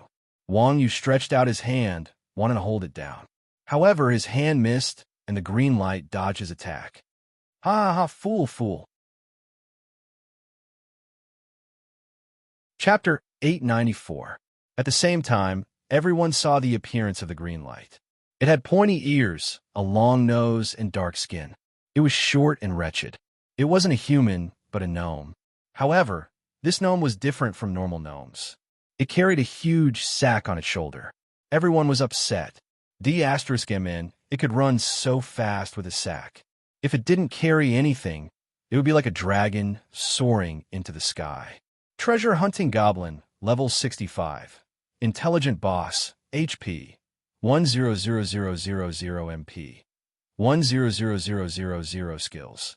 Seraphic Speed, Scrap Picking, Deception, Item, Attack Endowment. Greed Background Introduction. A greedy scrap picker that roams the world in search of treasure. In their eyes, everything in the world is a treasure. Looking at the goblin's attributes, everyone finally understood why this fellow was so difficult to deal with. Although the goblin's attributes were inferior to the previous monsters, this low-level trash was actually an intelligent boss. An intelligent boss represented the highest AI in the game. Its intelligence was higher than an epic boss, and it was comparable to an ultimate NPC like Hermit Geezer. Such monsters with high intelligence were always difficult to deal with. Not only were they as intelligent as players, but the most troublesome thing was that these monsters often had unique skills. For example, this treasure-seeking goblin in front of them. Aside from tricking everyone in the beginning, the most troublesome thing about it was its unparalleled speed. This thing was simply too fast. Fortunately, it was locked in the treasure-seeking goblin's limited environment. If it was let out of the gate, perhaps no one would be able to catch it for the rest of their lives. Caw, you foolish thieves. How dare you disturb me? You must be tired of living. The treasure-hunting goblin had high intelligence. The gamers hadn't even chastised him for deceiving them, but he was already blaming the gamers. Was there a greater injustice than being accused of being a thief by a wretched burglar? Wang Yu and Wu Ji had killed their way here. Even if they were convicted, they would still be charged with burglary. Their skills were obviously different. Without waiting for anyone to speak, Mingdu was the first to shout, "Cut the crap. Put down everything in the treasure chest, or I'll hack you alive today." Mingdu's words were laced with anger, as if he was on the verge of exploding. Everyone expressed their understanding towards Mingdu's anger. Come to think of it, Mingdu's profession had always been a sore spot for him. He had thought that he had met a bosom friend in the game, which was why he had let loose. Who knew that this idiot boss was actually a scammer? One could only imagine how depressed Mingdu was right now. Based on the Quanjun people's understanding of Mingdu, even if the treasure-seeking goblins really handed over the treasures, Mingdu would not hesitate to blast them with lightning. Hearing this, the treasure-seeking goblin cackled and said, "Gagaga, was it you who was crying and howling just now? How unpleasant to hear. You want to catch me with just this? Dream on. Since you've helped me draw away so many obstacles, I won't make things difficult for you today. Hurry up and make way for me. F*CKU. If you don't hand it over, we'll do it ourselves." What kind of temper did Mingdu have? First, he had been toyed with, then he was mocked. His anger had long since reached the top of his head. Without waiting for the treasure-seeking goblin to finish speaking, he raised his hand and sent streaks of flames and lightning at the treasure-seeking goblin. At the same time, Yang Na and Exquisite Dream, who were behind Mingdu, also fired at the treasure-seeking goblin. Gagaga! The treasure-seeking goblin cackled and ran. It was so fast that everyone could only see a flash of green light. Before Mingdu and the others' attacks landed, the treasure-seeking goblin had already run to the other side of the temple. It jumped up and down and shouted, "Gagaga, come and hit me, idiot! F***CK, mother **Ker." No one knew who designed this boss, but its taunt level was even higher than a tank's. Its despicable appearance almost caused Mingdu to faint. Don't be complacent. Look at this. Just as the goblin was feeling pleased with himself, Mingjian Daoxue and North Sea Yoyu appeared from behind the goblin. The two of them blocked off the goblin's path of retreat, raised their daggers, and stabbed at the goblin. Gagaga! The treasure-seeking goblin cackled.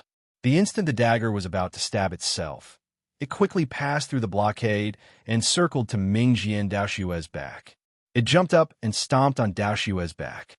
Daoxue, who was stabbing forward with his dagger, fell to the ground after being stomped by the treasure-seeking goblin. The dagger in his hand accidentally flew out of his hand. Hee. When the treasure-seeking goblin saw Daoxue's dagger on the ground, it cackled and stepped over Daoxue's body. It lowered its head and picked up Daoxue's dagger. What a treasure! The treasure-seeking goblin looked greedily at the dagger and threw it into the large pocket on its back. My dagger! Daoxue's dagger was snatched, and he felt so pained that tears almost flowed out. He pounced forward, wanting to fight the treasure-seeking goblin to the death. However, with his skills, he couldn't catch up to the treasure-seeking goblin. The two of them struggled for a long time, but they couldn't even touch the goblin. At that moment, Wang Yu used his qinggong and flew towards the goblin. When the goblin saw this, he immediately ran to the side. Wang Yu had yet to land on the ground when she saw the direction the goblin was running in. Her figure flashed and appeared beside the goblin.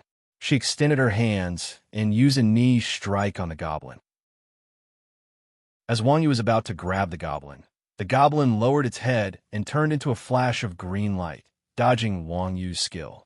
It ran to the other side, leaving Wang Yu far behind. Wang Yu missed. He looked at the goblin in the distance with an awkward expression. F***CK. Seeing that Wang Yu's attack had missed, everyone's hearts were crumbling. Wang Yu had been in the world for so long, but no one had seen anyone dodge Wang Yu's attack. This goblin was too abnormal. Not only did he dodge, but he also made Wang Yu unable to do anything. His speed was simply immeasurable. The goblin that ran to the side squinted his eyes and glared at Wang Yu for a few seconds. He once again mocked, "Gagaga, you have some skill, but you're still too tender to catch me. I'll give you one more chance. If you don't move out of the way, I won't be polite." Looking at the incomparably wretched and arrogant goblin, everyone was so angry that their molars were chattering. They wanted to capture him and beat him to death, especially when the team leader didn't shoot. He knew that the item he wanted was on the goblin's body, but he couldn't do anything to him. He was so angry that he could only spin in circles. Chapter 895. Captain Don't Shoot was surprised and asked, "What does Boss Wuji have in mind?" Wuji squinted his eyes and said, "You saw it too, this guy is too fast. As long as he doesn't want to, no one can attack him unless he walks into a trap and we catch him." Oh, could it be using a sealed treasure chest again? Captain Don't Shoot was smart. After hearing Wuji's words, he immediately realized, I have a divine weapon in my hands. No matter what kind of boss it is, it won't be able to escape the fate of being instantly killed by a sealed treasure chest. That's right. Wuji nodded. Captain Don't Shoot took out a bag of gold coins and handed it to Wuji happily. Okay, we'll do as you say. Take this money first. If you can catch it, you can ask me for more money if you don't have enough. Wuji reached out and took the heavy bag of money. He was pleasantly surprised. It's enough. Captain Don't Shoot is really generous. After taking the bag of money, Wuji called out to Yang Na, then pointed to a few spots on the ground and said, "Set up a hunting trap here, a fire trap there, and a frost trap there." Yang Na understood and nodded. She walked to the spot Wuji pointed to and started setting up the traps. Seeing the traps on the ground, Captain Don't Shoot asked curiously, "Didn't you say to use a treasure chest? Why are you using traps?" Captain Don't Shoot's tone was unhappy. One had to know that the captain was only willing to pay Wuji to not shoot because he wanted to use the sealed treasure chest. Now that Wuji didn't use the sealed treasure chest and instead use a trap, it was a little unreasonable. After all, the captain had paid a lot of money to not shoot. Anyone would be unhappy about it. Wuji also saw that Captain Don't Shoot was unhappy and hurriedly said, "Who said we don't use it? We'll use it later." Saying that, Wuji shouted to Wang Yu, who was looking for a treasure chest in the house. "Old cow, give me the treasure chest." Treasure chest? Hearing the word treasure chest before Wang Yu could say anything, the treasure-seeking goblin became excited. It stopped in its tracks and stared at Wang Yu. When the goblins saw Wang Yu take out the sealed treasure chest, they started drooling. Although the design of the sealed treasure chest wasn't very luxurious, it was simple and heavy. It seemed to be of a much higher grade than a normal treasure chest. The greedy goblin couldn't help but stretch out its hands and walk towards Wang Yu. "Give it to me, give it to me." Seeing the treasure-seeking goblin like this, Wang Yu was slightly startled at first. Then he hugged the chest and tempted the treasure-seeking goblin, saying, come here, I can let you experience it." Really? It was unknown if the treasure-seeking goblin believed it or if it was because of its skill, but it actually walked in Wang Yu's direction. The treasure-seeking goblin was getting closer and closer to Wang Yu. Just as he was about to step into the attack range of the sealed treasure chest, Wang Yu raised his hand and opened the treasure chest. No! At that moment, Wuji saw that Wang Yu was about to use the treasure chest and suddenly shouted. Wang Yu's hand speed was very fast. By the time Wuji shouted, Wang Yu had already used the treasure chest, and a black light quickly enveloped the greedy treasure-seeking goblin. "It's over." Seeing this, Wuji clenched his fists, his heart filled with sorrow. But just as Wuji's hopes turned to dust, the treasure-seeking goblin once again turned into a green light and quickly ran out of the attack range of the treasure chest before the light enveloped him. How is this possible? Seeing the treasure-seeking goblin escape from the light of the sealed treasure chest, Wang Yu was dumbfounded. To be able to dodge that, what kind of speed was that? That's great. Seeing the treasure-seeking goblin escape, Wuji wiped the cold sweat off his forehead and let out a long sigh of relief. When Captain Don't Shoot saw the treasure-seeking goblin escape again, he thought that Wuji's shout had startled the treasure-seeking goblin, and his face darkened as he asked Wuji, "Big Boss Wuji, I didn't give you a single cent less. What's the meaning of this? You have to give me an explanation." In response to Captain Don't Shoot's questioning, Wuji didn't even raise his eyelids as he asked, "What's the hurry? Do you want the mission to fail?" "Eh? What do you mean?" Captain Don't Shoot's mind was filled with question marks when he heard Wuji's words. It was clearly Wuji who had startled the treasure-seeking goblin away by making a fuss, and now he was saying that he wanted the mission to fail. He was clearly making a false accusation. Without waiting for Wuji to reply, the treasure-seeking goblin that had just escaped from death cackled, "Gagaga, this treasure chest is interesting. I almost lost my life. Humph. Using this kind of thing to deal with me, I'll make sure you don't get anything." Hearing the treasure-seeking goblin say that, Captain Don't Shoot and the others finally reacted. The monsters that were dealt with by the sealed treasure chest didn't have any corpses left, and the item that they wanted was still in the treasure-seeking goblin's hands. If this fellow didn't have any corpses left, wouldn't everything be over? When that time came, even if they cleared the dungeon, they wouldn't get anything. If they didn't use the only item that could capture the treasure-seeking goblin, could they just watch as they failed the dungeon? Damn it! Thinking of this, Captain Don't Shoot couldn't help but curse, and once again looked at Wuji with a pleading gaze. "I'm done. What do you want to do?" At this moment, Yang Na finished setting up the trap, and she walked in front of Wuji to greet Wuji. "Just watch." Wuji nodded his head in response. Then he shouted to Wang Yu, "Old cow, throw the treasure chest to me." "Okay." Wang Yu didn't say anything else, and he casually threw the treasure chest towards Wuji.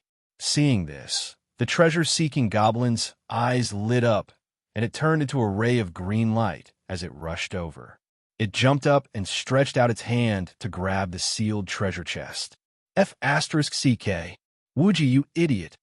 Seeing that the treasure chest was snatched, Wang Yu couldn't help but be furious, and the other's expressions also changed. Meow. The treasure-seeking goblin, just now, was only disgusting, and its extremely low attributes weren't a threat to the players. But now that it had snatched an item that could kill people, wouldn't everyone be finished in an instant?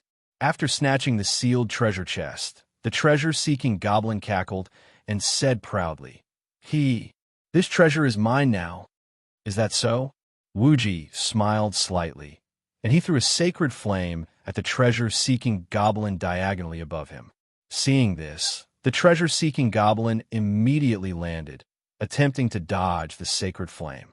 However, the sacred flame was a directional skill, so when the treasure-seeking goblin landed, the sacred flame slowly floated towards the treasure-seeking goblin's head. Pata!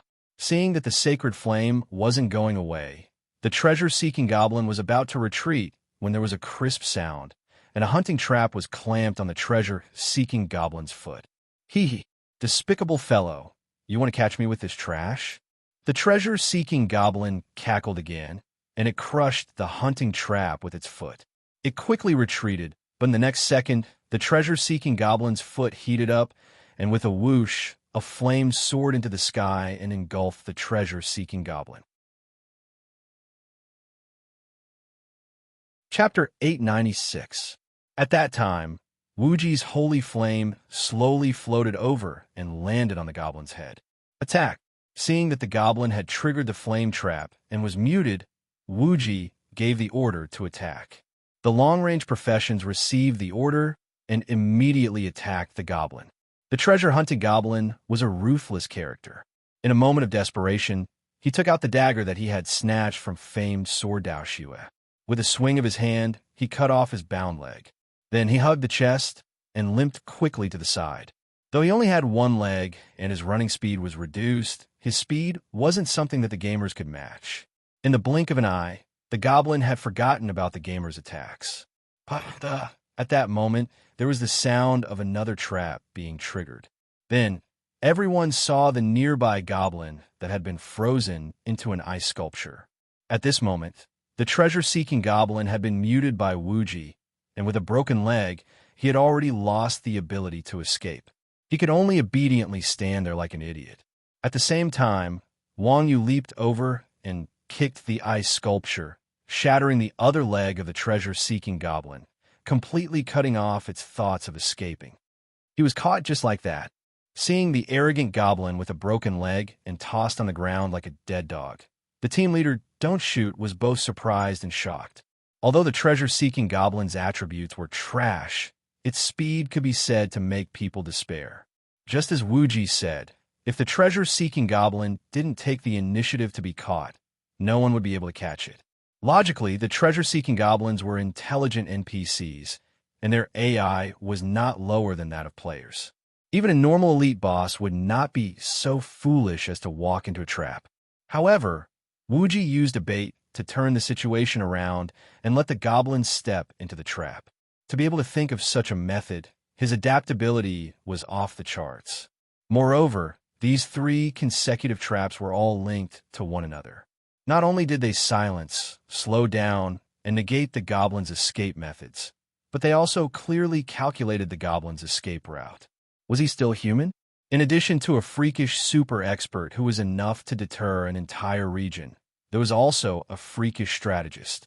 Coupled with a group of people with unique skills, they were definitely a nightmare for anyone. It was no wonder that the Quan Zhun sect could steadily suppress the major forces of Afterglow City. These guys obviously had the strength to back them up. Captain Don't Shoot felt a lingering fear as he recalled how he wanted to use Chuanjin to make a name for himself. Is there a problem, Captain? Wuji walked to the side of the goblin and snatched the sealed treasure chest from his hands. He smiled at Captain Don't Shoot and said, I can use the treasure chest now. Your money is well spent. No, I didn't mean that. Captain Don't Shoot waved his hands. At this point, Captain Don't Shoot was already convinced by Wuji. How could he still think about money? Captain Don't Shoot was a rich person. He worshipped the idea that you get what you pay for. With the abilities of Chuanjin, it was only natural that they asked for a high price. It was worth it no matter how much money he spent to cooperate with this kind of team. If there's no problem, then keep the goods. Wuji smiled and made way for Captain Don't Shoot. Captain Don't Shoot, as the boss, the item he wanted was in the hands of this goblin. Therefore, Captain Don't Shoot had to deal with this final boss. Captain Don't Shoot walked to the goblin's side and fiercely kicked this wretched guy. He then scolded in a good mood. "You trash. Why aren't you running anymore?"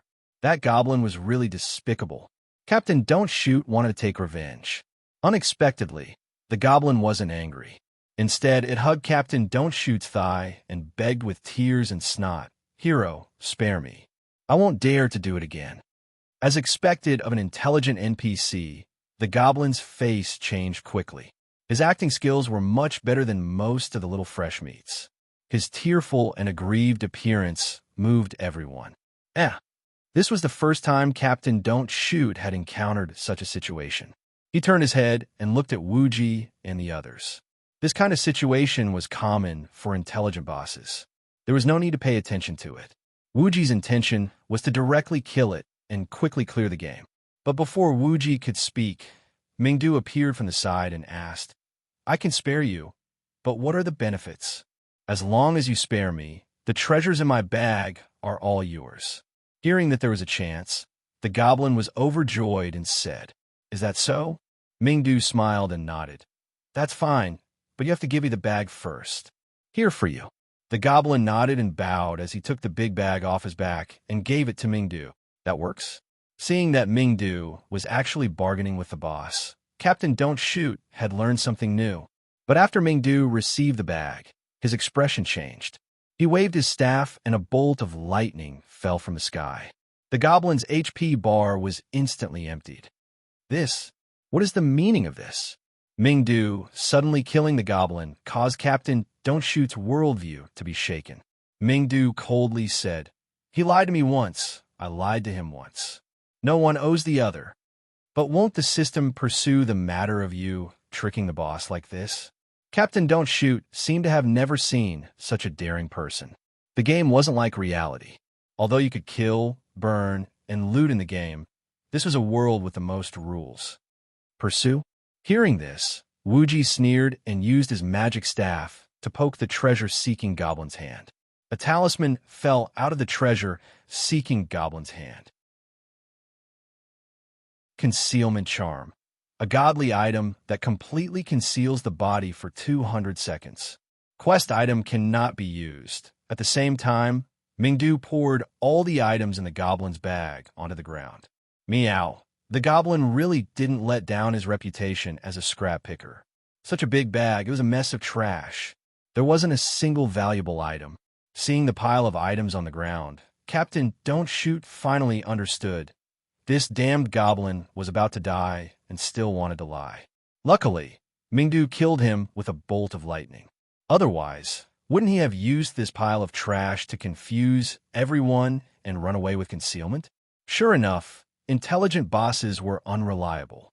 But how do you know there isn't anything good in the bag? Captain Don't Shoot asked curiously. Wuji said, "Nonsense. If you didn't have any skills other than scrap picking, would you be carrying valuable items around?" "That makes sense." Captain Don't Shoot nodded his head and asked, "Why do I feel like you're all so familiar with this?" At this time, Captain Don't Shoot also realized that no matter how cunning the NPCs in the instance dungeon were, these people from Chuanjin didn't seem to be fooled. Chapter 897. Air. Hearing Wang Yu's words, Captain Don't Shoot was speechless. The Chuanjin members were all cunning and never suffered any losses. Who knew what they had experienced? "All right, stop talking nonsense." Wuji waved his hand and interrupted the two of them. He pointed at the goblin's corpse and said to Captain Don't Shoot, "Quickly loot the corpse while it's hot." "I'll loot." Captain Don't Shoot was surprised. He didn't expect Wuji to let him loot. After all, it was agreed from the start. Wuji said, "You spent so much money to get something valuable. We don't even trust ourselves when it comes to something valuable. Do you dare to believe it?" "Air. I'll loot, I'll loot." Hearing Wuji's words, Captain Don't Shoot quickly walked over. What a joke. The Chuanjin members didn't follow the rules. Killing and robbing others was nothing to them. The goblin might have spent the first half of his life as a scavenger. As an intelligent boss, his funerary items were beneath his status, and he didn't care about treasure hunting. Of course, a large part of the reason was that Captain Don't Shoot wasn't a good person. He only found a tattered piece of clothing after searching for a long time. Scavenger jacket, clothing, set, physical defense, 70-120 magic resistance, 110-150 plus 44 agility plus 22 intelligence item description. Goblin treasure hunting undergarment scavenger set, 1/3. Scavenger jacket 1-1, scavenger hoodie 0-1, scavenger footprint 0-1 survival. All attributes increase by 10% in the wilderness. Activated, wisdom I. Chance of appraising exquisite equipment increases by 10%. Inactive, luck. Chance of strange encounter increases by 10%. Inactive, treasure hunting. Collect the scavenger. Set, drop rate increases by 30%. Inactive, level requirement. 45 required profession. Bandit, archer. This tattered piece of clothing was a set. The main attributes were only at silver level, and the passive effects were just like a machine. After all, the attributes were too trashy. Even if it increased the attributes by 10%, it wasn't worth wasting the most important equipment slot. As for Divine Eye, Luck, and Treasure Hunt, these three special effects were not bad, but who knew when he would be able to gather a complete set?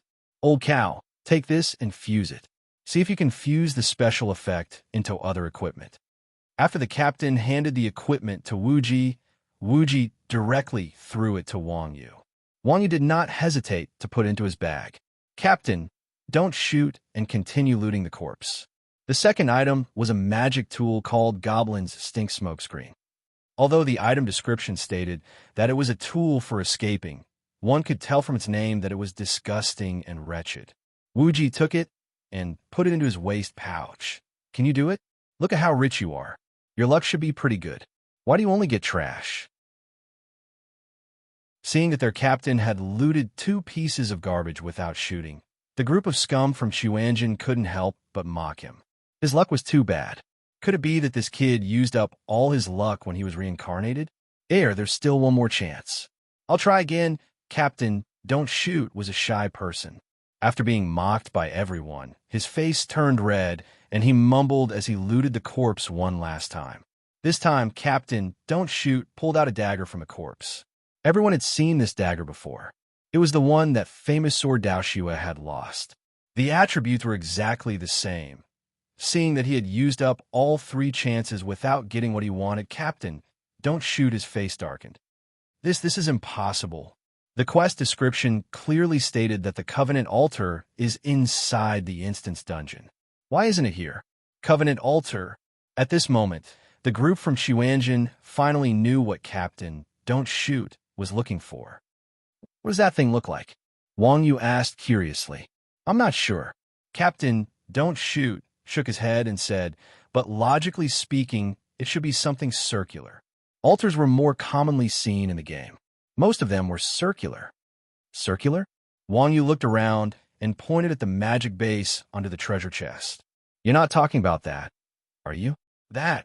Captain Don't Shoot scratched his head in a daze. How could a mere base be the treasure he was looking for? But in the Temple of Treasures, other than the base of the treasure chest, there were no other circular objects. Thinking of this, Captain Don't Shoot with the attitude of not spending money to try. He walked to the side and took out a house model. Everyone had seen this model before. It was the appearance of a guild encampment. Captain Don't Shoot put the model on top of the chest. The moment the model touched the base, the magic runes on the base burst out with a dazzling light. Then, the base began to shrink and merged with the model. Finally, it slowly flew up and floated into the air. Everyone hurriedly used detection, and the attributes of the altar appeared in front of everyone. Altar of Covenant, Guild Treasure, Dark Gold, Blessing of the Altar, Passive Skill. Increases all attributes of guild players by 5%. Party skill damage of guild players increased by 10%. United Hearts, active skill. Guild players can team up to level up. Monster attributes reduced by 10%. Experience increased by 10%. Power of the Covenant, active skill. Players can sign a contract through the altar and become an offensive and defensive alliance. Maximum number of allied guilds is 10. Blood Oath, passive skill. Allied guilds can merge into one alliance during the duration of the contract. Maximum number of members is 50,000. Holy Sh*T, a dark gold guild treasure. After detecting the attributes of the altar, everyone in Xuanzhen sucked in a breath of cold air. Guild treasures had always been a luxury item. Moreover, the production rate was so low that it made people's hair stand on end. Even the simplest bronze-level guild treasure could be sold for an astronomical price. Dark gold ones could not be measured with money. Moreover, the attributes of this covenant altar were quite buggy. Although large guilds could easily have thousands of people at this stage, the maximum number of people in a normal guild was only 500. Therefore, the real main guild only had 500 people. The others were all in the first or second group. Not only could they not share their encampment, but communication was also inconvenient. Guild wars were also very restricted. This was because the first 10 minutes of a guild war would only involve the attacking and the attacked guilds. During this time, players who were not from the same guild could only be bystanders. Now that they had the Covenant altar, players from the same guild could fuse into a single guild, increasing the maximum number of players a guild could have by 100-fold. With this, Zero Wing would definitely have a numerical advantage in guild wars. From this, it could be seen just how valuable such a treasure was to large guilds. Even if it was completely useless to a small guild like Quanjin Sect, the members of Quanjin Sect could not help but sigh. It was no wonder their team leader was willing to spend so much money to find this treasure. Chapter 898. The light gradually dissipated, and the altar of the Covenant floated into Captain Don't Shoot's hands. At the same time, everyone received a system notification. Your party has cleared the guild quest, Land of Hidden Treasures, and completed the S-rank quest, Archaic Covenant. Guild Point Sword in the Sky has leveled up to level 5. You have obtained EXP. You have obtained money. After a long list of rewards appeared, another notification appeared above everyone's heads. System announcement. Through unremitting efforts, Guild Point Sword in the Sky has leveled up to peak. As the first maxed-out guild in Rebirth, their heroic deeds will forever be recorded in the history books. System announcement. Archaic Covenant has been activated. City War has been activated. For more information, please visit Rebirth's official website. The two system notifications appeared 3 times in a row. When the leaders of the major guilds saw this, they could not help but fall into a daze. Point Sword in the Sky? Where did this guild come from? They actually completed the Archaic Covenant. In the headquarters of China's #1 guild, 9 States Empire, 3 Mountains 5 Peaks looked at the system notification with a face full of disbelief. The Archaic Covenant was not a hidden quest. Instead, after a guild was leveled up to level 4, the guild manager in the guild hall could accept S-rank guild quests. Generally speaking, group quests such as guild quests were much more difficult than solo quests. This was especially true for S-rank quests. It should be known that it was not easy to level up a level 4 guild. You either had to spend a large amount of money to buy guild contribution points, or you had to complete the quest by chance. At this stage, most guilds were still at the initial level 3. There were very few level 4 guilds, and most of them were the top guilds. The Archaic Covenant was a guild quest exclusive to level 4 guilds. Naturally, Point Sword in the Sky was not the only guild that could accept it. However, with so many top guilds unable to complete it, the difficulty of the quest was obvious. Of course, Xuanzhen was also a level 4 guild. However, these fellows rarely visited the guild encampment. They had probably forgotten that there was a guild manager in the encampment. If a similarly famous, large-scale guild had completed this quest, 3 Mountains 5 Peaks would not have been so surprised. However, it was actually a small guild that he had never heard of. This was a little difficult for him to accept. Although this new mode of the game had created quite a few new experts, the majority of resources in the game were still in the hands of the big guilds. As the saying goes, people walk towards the top. No expert would refuse a high salary and large amounts of resources to bury themselves in a small, unknown guild. At this moment, Five Lakes Four Seas recovered from his shock. After hearing Three Mountains Five Peaks words, he thought for a moment and said, "So we're pointing the heavens is a new guild." During the closed beta, when everyone was around level 20, they once obtained the first kill of a level 40 boss. The guild's boss told the party leader not to shoot. "I heard that he's a super rich second generation." Rich second generation? After hearing what Five Lakes and Four Seas said, Three Mountains Five Peaks' mood eased a little. Meow. Players with money had always been an undefeatable existence in the game. Not only were these guys rich, but they were also willful. It was not uncommon for them to hire a few pro players to help them level up. It was understandable that they could recruit a group of pro players to help them complete quests. You said that he obtained the first kill of a level 40 boss when he was level 20? Which boss? Three Mountains Five Peaks thought for a moment and asked. Urtus. Five Lakes Four Seas said. Three Mountains Five Peaks was slightly stunned. This boss sounds quite familiar. Which city is it from? Five Lakes Four Seas said, It's Yu Huicheng's. Yu Huicheng. Could it be Chuanjin? When he heard the name Yu Huicheng, Three Mountains Five Peaks immediately thought of the small group that was the first to take down the guild's base. He couldn't help but cry out. Chuanjin? No way. If they had the ability to complete the Archaic Alliance quest, they could just complete it themselves. Why would they help others? Five Lakes Four Seas didn't agree with Three Mountains Five Peaks analysis. From his perspective, there was no reason for Chuanjin to help others complete quests. After all, Chuanjin and Sword in the Sky were guilds in the same city. Not to mention the fact that completing quests was more beneficial to their own guild. Helping other guilds complete quests was the same as increasing their opponent's strength. Hee hee. Three Mountains Five Peaks laughed. Looks like you haven't experienced the Three Evils Manor incident. You don't understand Chuanjin's group.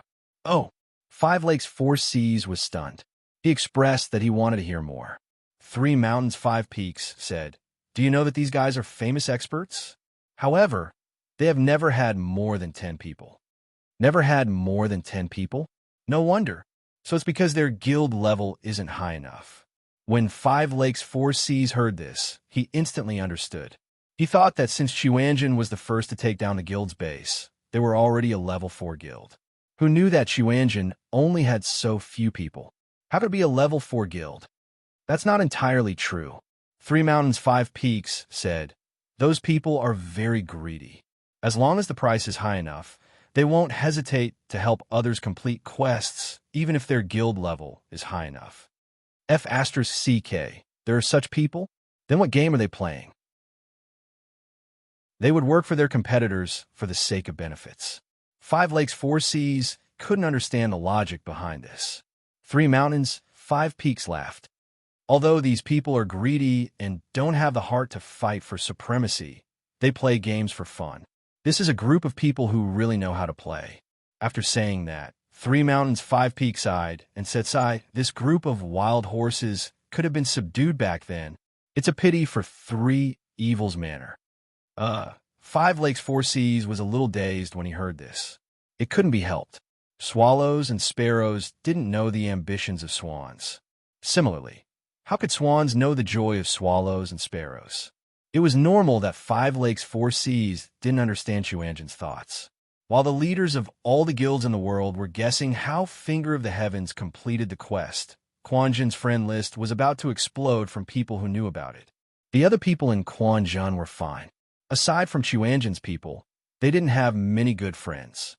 If they encountered those who were long-winded, they would just blacklist them. Wang Yu was different. This person had a lot of friends, and his typing speed was slow. After being bombarded by so many people, he was flustered and sweating. Nio Go, isn't Finger of the Heavens Yu Huicheng's? Don't tell me you're the one who helped them complete the quest. This was from Rolling Mario. Smart. Wang Yu casually replied. Loner, Nio Go, help me find out what good stuff Finger of the Heavens got. I'm willing to pay a high price for it. Wang Yu. Chapter 899. Old cow, you guys are so unkind. You actually helped the captain not shoot that kid while he was doing the Archaic Covenant mission. Seeing blood-red war flag's message, Wang Yu didn't want to talk to him anymore. Damn, the captain is the unkind one. Please don't shoot. It has nothing to do with me. But because they were friends, Wang Yu still replied, we didn't know what the mission was at first. Hee hee. Blood-red war flag immediately replied with a smile. You guys have already helped Finger Sword in the sky. With our relationship, you guys can't not help me. Hearing blood-red war flag's words, Wang Yu was in a difficult position. Wang Yu was an honest person. He would definitely help his friends if he could, but Wang Yu couldn't guarantee that he would help the other people in Chuanjin. Blood-red war flag thought that Wang Yu wasn't willing to help for free and quickly said, don't worry, you guys will definitely be paid. You have to find Wuji for this. He is the president. Wang Yu reminded blood-red war flag. Although it didn't matter who was the president of Chuanjin, Wuji was the boss in name. Everyone trusted him. No matter how ignorant Wang Yu was, he wouldn't overstep his bounds for Wuji. Blood-red war flag was depressed.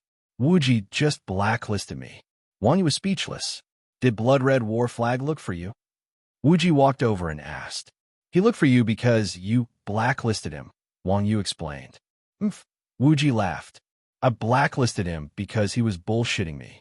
When it comes to finding people to do things, you are much easier to talk to than me. Why would he look for me directly? And should I agree? Wang Yu asked. Wuji waved his hand. Leave him alone. Don't let him play tricks in front of me. Wang Yu wiped his sweat. What kind of people were these presidents? Wang Yu did not know who the other guild leaders were, but Wang Yu knew that Captain Don't Shoot was definitely a tycoon. After exiting the dungeon, Captain Don't Shoot held the hands of the Chuanjin members one by one.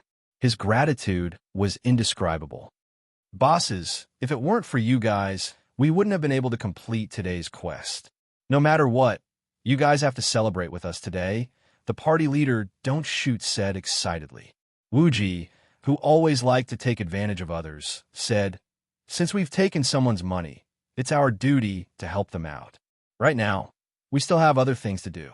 I think the leader should go celebrate with his guild members, not us. The team leader knew that Wuji was not the kind of person who would decline a gift. Moreover, he was eager to share the joy with his brothers, so he did not insist. Seeing that the Chuanjin people were not interested in celebrating with him, he personally used a teleportation scroll to send the Chuanjin people back to Yuhuichun. After returning to the guild office, the Chuanjin people began to divide the loot. The Chuanjin people could be said to have gained a lot from this dungeon. Apart from obtaining equipment and skills for Wang Yu and the others, they also extorted a large sum of gold coins from the party leader, Don't Shoot. The gold coin reserves of Finger the Heavens were very likely to be depleted from this dungeon. However, it was still very profitable to use this money to exchange for a dark gold guild treasure, Finger the Heavens. Of course, Chuanjin did not lose out. After all, special tools like guild treasures were only useful to certain groups. The two parties could be considered to have taken what they needed. After the gold coins were distributed, everyone was overjoyed. Just as everyone was about to leave to do some shopping, Wuji waved his hand and said, why are you running? There's still something that hasn't been distributed. What is it? When everyone heard this, they hurriedly stopped. Old cow, take out your treasure chest, Wuji said to Wang Yu. How do we split this? Smash it and split the gold evenly? Wang Yu looked at the treasure chest in his hand in confusion. This treasure chest should be made of black gold. After smashing it, everyone would get a few pieces each. Wuji laughed mischievously. He took Wang Yu's chest and slapped the bottom of the chest. A large pile of dolls fell out. This huge pile of dolls directly filled the table. There were at least a few hundred of them. Sealed Believer of the Past. Magic Tool. Can summon Believer of the Past to battle. These are actually the monsters from the dungeon. When everyone saw the attributes of the dolls, they could not help but be shocked. They did not expect the sealed treasure chest to have such a function. Everyone knew that the price of magic tools wasn't low. Although these reborn believers weren't powerful bosses, There were so many of them that it was still a huge fortune.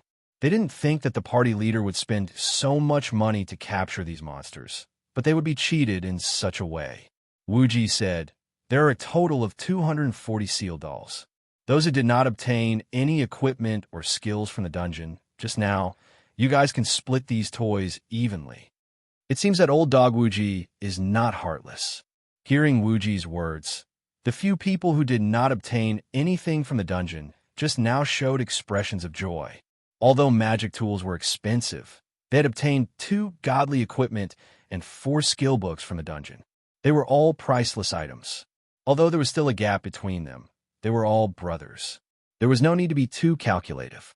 6 people, 40 each. Split, split, split. Mingdu shouted as he reached out to grab the dolls on the table. At this moment, Wuji took out his staff and hit Mingdu's hand. "What are you doing? Are you going back on your word?" Mingdu stared angrily at Wuji. Wuji said, "There is no share for you. Scram." "Why?" Mingdu felt wronged. The others were also puzzled. Just now, Mingdu did not obtain anything good and was even played by the boss. Wuji sneered. "You can hide it from others, but can you hide it from me? Although there is nothing good in the treasure-seeking goblin's bag. Didn't you take that bag? If you want these dolls, you have to hand over the bag." Hearing Wuji say this, Mingdu laughed. He pointed at the dolls on the table and said, "You guys split it. You guys split it. I don't want it, okay?" Everyone split the dolls on the table. Spring sighed. "I didn't think that after this quest was completed, we would directly start a city war. It's much earlier than I thought." Wuji replied, "Yes, from now on, all the main cities will belong to the players. This might not be a bad thing for us." "Oh, what exactly is a city war?" Wang Yu, who was beside him, asked curiously. As a new player, Wang Yu did not know much about the game. Even in Rebirth, Wang Yu only knew how to kill monsters and loot equipment. He didn't know much else. "This," Wuji smiled and said, "someone will personally explain it to you soon." "Really?" Wang Yu scratched his head in confusion. At this moment, there was a knock on the office door. Chapter 900. "Aya, isn't this Boss Blood Flag? What's wrong with you?" Seeing Blood Red War Flag barge in, Wuji's face was calm as he asked a question he already knew the answer to. Blood Red War Flag saw Wuji and immediately said with a bitter face, "Boss Wuji, are we still friends?" "What are you talking about?" "Of course." Wuji smiled. "Then why did you help Finger Heavenly Soar with the Archaic Alliance?" Blood Red War Flag's face was bitter. The conflict between Blood Red War Flag and Finger Heavenly Sword could not be explained in a few words. Almost everyone in Yu Huiqing knew that these 2 big guilds did not get along. As Yu Huiqing's boss, Chuanjin, of course, knew about it. As the saying went, an enemy of a friend was an enemy. Putting aside the fact that the Quanjun sect had once clashed with Finger to the Heavens, just based on their relationship with the Blood Alliance, helping Finger to the Heavens pass the Archaic Alliance Treaty was a little unkind. "Haha, don't worry." Wuji waved his hand and explained, "It's just a quest. Don't you know us, Chuanjin? They're giving us money, so there's no reason not to accept it." "I don't care. You have to help me once." Blood Red War Flag began to act shamelessly. "Oh, help you with the Archaic Alliance too?" Wuji asked with a smile. "The Archaic Alliance is a one-time quest. Finger Heavenly Sword has passed, so this quest is long gone." "Then what do you want to do?" Wuji asked again. "I want to be a civil servant." Blood Red War Flag clenched his fist. Hearing Blood Red War Flag's words, everyone could not help but laugh. "If you want to be a civil servant, go take the exam. What's the point of looking for us? Just stop playing games." Blood Red War Flag hurriedly explained, "Not in real life. I'm talking about Yu Huiqing's civil servant." "Oh, so that's it. You want to suppress Finger Heavenly Sword in the city war?" Hearing Blood Red War Flag's words, everyone understood. Only Wang Yu was puzzled and asked, "Is the main city's civil servant related to the city war?" "Only civil servants are qualified to participate in the city war." Blood Red War Flag explained to Wang Yu. After the city war system was activated, The leaders of the major guilds would be recruited to manage the city. Under normal circumstances, the city lord would issue a series of quests to these guilds, and then distribute the authority according to the guild's ability to complete the quests. Guilds that obtained jurisdiction over a main city would control the tax rates of all shops in their respective regions. At the same time as the city's managers, these guilds' greatest obligation was to protect their own main city's sovereignty. Of course, if they had the ability to attack other main cities, they would be able to control more tax revenue. To put it simply, whoever had the bigger fist could collect protection fees in the game. Other than tax revenue, the manager in the main city also had many privileges. There was no need to list them one by one. In any case, there were many benefits, and they were basically the same as a local tyrant. The prerequisite for all of this was to pass the quests given by the city lord and become a manager. After Blood Red War Flag's explanation, Wang Yu finally understood what the city war system was all about. Then, Wang Yu asked Blood Red War Flag, "With your guild ability, you should have a share in the management of the main city, right?" Although Finger Heavenly Sword had poached a group of experts from Blood Alliance, a starving camel was still bigger than a horse. After all, Blood Alliance was an old guild and had a strong foundation. Blood Red War Flag should be able to become an official. Blood Red War Flag said gloomily, "Don't mention it. There are huge differences between districts. Not all are the same. There's only one good district." Every city had its prosperous and backward side, and the main city in the game was no exception. Take Huicheng, for example.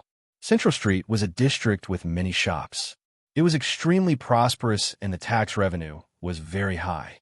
On the other hand, the West District was a slum area. A fruit stall would not be able to make much money. The distribution of the district was decided by the city lord. It would be fine if it was in the district, but if it was in the West District, who could they complain to? You're such a big guild, and you're afraid that you don't have enough power to manage the best district. Wang Yu asked in disbelief. Sai, Don't Shoot sighed and said, "Didn't you just help Finger Heavenly Sword complete the Archaic Alliance Treaty? There are also the guild treasures. We don't have the advantage in numbers." I see. Wang Yu finally understood. So Blood Red War Flag was eyeing the management rights of the district. However, Finger Heavenly Sword had just completed the Archaic Alliance Treaty and had the guild treasures. If they were to compete in strength, Blood Red War Flag did not have enough confidence. "You want us to help you deal with Finger Heavenly Sword?" Wang Yu held Blood Red War Flag. "No." Blood Red War Flag smiled and said, "I just want you to help me get the contract for the district. Don't worry about the money. I won't shortchange you. We're brothers." What do you guys think? Wang Yu asked Wuji. Leader Don't Shoot was quite honest with Chuanjin. He had just helped them complete a quest, and now he wanted to cause trouble. This was something that Wang Yu couldn't accept. "Do you even need to ask? Of course we'll help. After all, Blood Red Alliance is our friend," Wuji said with a serious expression. "Boss Wuji." Blood Red War Flag's eyes were filled with tears. Wuji added, "Finger Heaven Sword has given us quite a lot of money. Are we being dishonest here?" "Don't worry. I'll pay double how much Finger Heavenly Sword gave you." Wuji chuckled. "Then I'll have to thank Brother Battle Flag. Let's go." Although being a main city manager was a lucrative job, he was still a civil servant. The city lord's trial wasn't much easier than a national examination in real life. The location to accept the quest was the administrative hall of the city lord's residence. When Blood Red War Flag and Xuanjin arrived, the entrance was already filled with people. Looking at the crowded city lord's residence, everyone was in a daze. Didn't the city war system just start? Why are there so many people here to accept the quest? Blood Red War Flag said, "The city war system just started and everyone received the city lord's notice. Strike first and gain the upper hand. We can't just pick up the leftovers." "City lord's notice? Is there one?" Everyone asked Wuji. Since there was a notice, why didn't Wuji mention it? "How many people do you have?" Wuji ignored everyone and asked Blood Red War Flag. "Level 4 guild, 1,000 people." Blood Red War Flag said. Everyone was enlightened. In the system's judgment, The number of people in a guild and the guild's rating were the basic attributes to evaluate a guild. The guilds that the city lord notified were all big guilds with enough people. No matter how strong Xuanjin was, with just 20 people, they didn't have the right to take on the heavy responsibility of protecting the main city. Yu Huicheng, most people recognized Blood Red War Flag and Xuanjin. No one dared to block their path. Thus, everyone walked straight to the city lord's residence without any obstruction. The city lord's residence guard blocked everyone with his spear and said, "Everyone can only bring 2 followers into the city lord's residence." Chapter 901. Follower 2. When they heard the guard say this, everyone in Xuanjin was slightly stunned. Damn, they were the masters that Blood Red War Flag hired with a high price. How did they become Blood Red War Flag's followers? It was fine if they had followers, but they could only follow 2 people. If anyone volunteered to follow them, they would be acting like a coward. When they thought of this, everyone in Xuanjin stopped in their tracks. Wang Yu was easygoing and generous. He would not get angry at a brainless soldier. When he heard the guard's words, Wang Yu quickly turned around and asked everyone, "Only 2 people. Who wants to go?" The people in Xuanjin were used to being masters and did not give others a reason to be followers. They all said that whoever wanted to go could go, but they would not go. When Blood Red War Flag heard this, they immediately panicked and said anxiously, "Boss Wuji, we already agreed on this. How can you go back on your word?" Wuji was helpless. He pointed at Wang Yu and said, "Old cow, are you going?" "Of course." Wang Yu nodded. Keeping one's word was worth its weight in gold. That was the basic quality of a martial artist. "All right." Wuji pointed at the people in Xuanjin and said, "You can choose anyone in our guild. If they don't go with you, just beat them to death." Damn it. Who didn't know that Wang Yu was a ruthless person who could kill bosses even with low HP? Wuji, this useless healer, would most likely not go with them. The others were more or less useful, but Wuji, this bastard, was basically taking himself out of the picture. "Damn it, Wuji, you old dog." The people in Xuanjin were not stupid. When they heard this, they naturally saw that Wuji was cunning. However, no one dared to offend Wang Yu. They could only curse in their hearts and turn their heads to look at the scenery. Wang Yu did not stand on ceremony. He pointed at Wuji and said, "Then you come with me." "Me? Damn it. Old cow, you still need a healer?" Wuji was shocked when he heard this. Wang Yu smiled. "No, I can use your brain. As a super martial artist, Wang Yu knew how to play to one's strengths and avoid one's weaknesses. When it came to fighting, Wang Yu was naturally fearless. However, when it came to coming up with sinister ideas, Wang Yu and Wuji were too far apart. "Don't mind me. Even if you're in there, I can still give you ideas," Wuji explained. On the other hand, the people of the Xuanjin sect were jeering at the side. How can watching the fire from the other side compare to experiencing it yourself? "Old cow, if he dares to not go, just beat him to death." Wuji was furious. F***CKU. Of course, no matter how tough Wuji's mouth was, it was not as tough as Wang Yu's fist. Under Wang Yu's tyranny, Wuji could only yield and follow Blood Red War Flag into the Castellan's mansion. Inside the Castellan's mansion, Yu Huicheng and all the bosses of the big guilds were gathered there. Behind them were their trusted aides. Even Don't Shoot and Big Bear, who had just cleared the dungeon with Xuanjin, did not go to celebrate the completion of the quest with the players of their own guilds. Instead, they took advantage of the time when Xuanjin's group was dividing the spoils to come to the Castellan's mansion. As the city war system was directly connected to the Archaic Alliance, Don't Shoot and the others, who had completed the Archaic Alliance, sat next to Castellan Yu Huicheng and were receiving their commendations. Seeing Don't Shoot and the Castellan talking and laughing, Blood Red War Flag's eyes turned red with jealousy. If it were not for the guard around them, Blood Red War Flag would have probably stabbed them. "Huh? Brother Iron Ox? You're here too." Just as everyone was impatiently watching sword points to the Heaven's Commendation ceremony, a clear voice came from behind them. Wang Yu turned his head and saw an assassin looking at him from behind. Although the assassin's voice was clear, it was hard to tell if she was a man or a woman. "Yeah, that's something, book?" Wang Yu immediately had an impression of the assassin's appearance. He had seen a lot of assassins, but she was the only one with a chest as flat as a man's. One-page book, the assassin reminded him. Oh, right. When did you come to Yu Huicheng? Wang Yu asked curiously. He remembered that this girl was not one of Yu Huicheng's people. One-page book's answer was very casual. The world is big, and the 4 seas are my home. You have a point. Wang Yu nodded. It was a game, after all. Which main city didn't have a place to play? Apart from a few big guilds that had a base, many players were just wandering around the world. Who are these two? At that moment, Wang Yu suddenly felt a burning gaze on him. He hurriedly looked in that direction and saw 2 girls following behind One-page book. The 2 girls were staring at him with their arms crossed, their eyes shining brightly. Our guild leader and vice guild leader look at the snow in summer and flowers in winter, One-page book introduced. That's an interesting name. Wang Yu laughed when he heard this. Players these days really had a lot of imagination.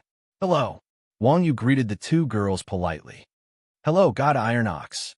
The 2 girls' eyes were still burning with passion. Wang Yu couldn't stand the stares any longer. He whispered to One-page book, can you not let them look at me like that? One-page book smiled and sent a message to the 2 girls. The 2 girls blushed and hurriedly looked away. Wu Ji, who was at the side, saw Wang Yu chatting passionately with the 3 girls. His gaze immediately became the same as blood-red war flags. He said unhappily, a person with a brain full of muscles is quite popular. Women who advocate violence clearly have primitive, instinctive genes. Who is this? One-page book saw that Wu Ji's words were full of gunpowder and couldn't help but whisper to Wang Yu, Who is this? Wang Yu said, Wu Ji, our guild leader of Qiuanjin. Qiuanjin's reputation wasn't very good, be it in Yu Huicheng or in the gaming circle. One-page book was also a straightforward girl. After hearing Wang Yu's introduction, she immediately blurted out, He's the gangster leader? Wu Ji was speechless. No wonder no one liked him, even though he was so handsome. It turned out that the trash of Qiuanjin made his name so stinky. One-page book also knew that she had said something wrong. She immediately smiled awkwardly at Wu Ji and said, Sorry, that's what others said. I never thought that way. Only God knew if this girl was telling the truth or not. So you're the legendary boss of Wu Ji. When the 2 girls heard that the person in front of them was Wu Ji, they weren't afraid of this famous gangster leader. Instead, they pounced on him. Happiness comes so suddenly. Old cow, I love you. Surrounded by the 2 girls, Wu Ji immediately burst into tears. It's me.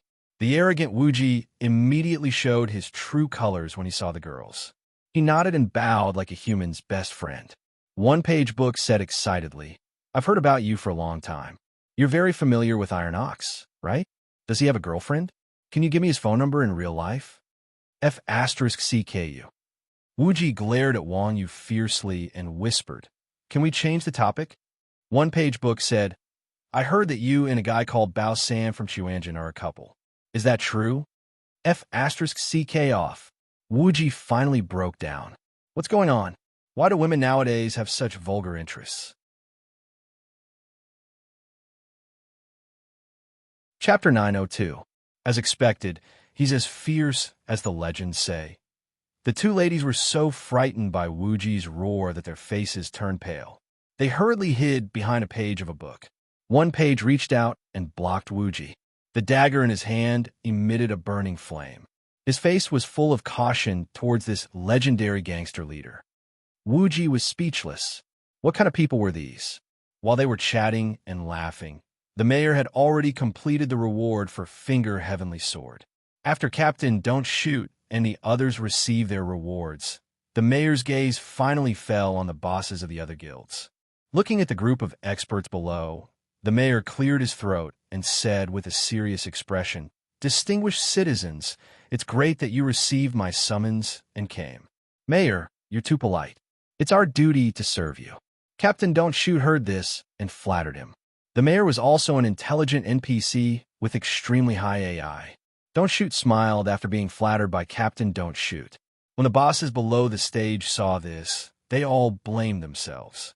Looking at the mayor's expression, It seemed that Captain Don't Shoot's impression of him had increased by a lot. If they knew this would happen, they would have said the same thing. Blood Red War Flag said disdainfully, "Look at that son of a bitch. I look down on him." "You're looking down on him for stealing your flattery, right?" Wuji narrowed his eyes. Just now, when the Castellan was speaking, Wuji clearly saw that the Blood Red War Flag was hesitating to speak. Blood Red War Flag was speechless. "What flattery? This is a strategy, old flag. When you retire, come to Chuanjin. I feel like you're becoming more and more like one of us." Wuji sighed. "Really? Boss Wuji, you're too kind." Blood Red War Flag didn't hear that Wuji was calling him shameless. He thought that Wuji was praising him. At this time, the city lord spoke again. "I don't know when it started, but this world has become more and more chaotic. I'm already old, and I can no longer handle the current world. I hope that one of you can help me manage Yuhuicheng." These people were overjoyed when they heard this. Here came the main topic. As expected, the aged city lord needed an assistant to help him manage Yuhuicheng. This was exactly what everyone wanted. Just as everyone was about to express their sincerity, the city lord continued, "To move unhindered my entire life, but I have no heirs. Yuhuicheng cannot be without a leader for even a day. So I also want to find someone from Yuhuicheng who can bear this responsibility." The moment the city lord said this, the guild leaders below burst into an uproar. The city lord didn't just want to find an assistant. From the meaning of the girl's words, it was obvious that he wanted to find a new city lord. That was interesting. The city lord was the official with the highest administrative power in a main city. Within his jurisdiction, no one could be more powerful than him. In addition to the privileges of the main city's taxes and the main city's fiefdom, there were many more powerful privileges. For example, the most powerful NPC soldiers in the game world were under the command of the city lord, of course. No one knew if the player city lord had this right. Hearing this news, Blood Red War Flag immediately lost interest in the management of the administrative district. No matter how powerful the administrative district was, it still belonged to the city lord. "Boss Wuji, if I can become the city lord, it will be good for Chuanjin," Blood Red War Flag immediately promised Wuji. The city lord is not easy to deal with. Look at how old the city lord is. Wuji frowned. Don't be fooled by the city lord saying that he was old. From his appearance, it was not difficult to see that the city lord was only 40 or 50 years old. He was in the prime of his life and was still a few years away from retirement. The so-called finding an heir was most likely a big pie thrown out to him. 4 or 5 years in the game was different from reality. By that time, the players would have already maxed out.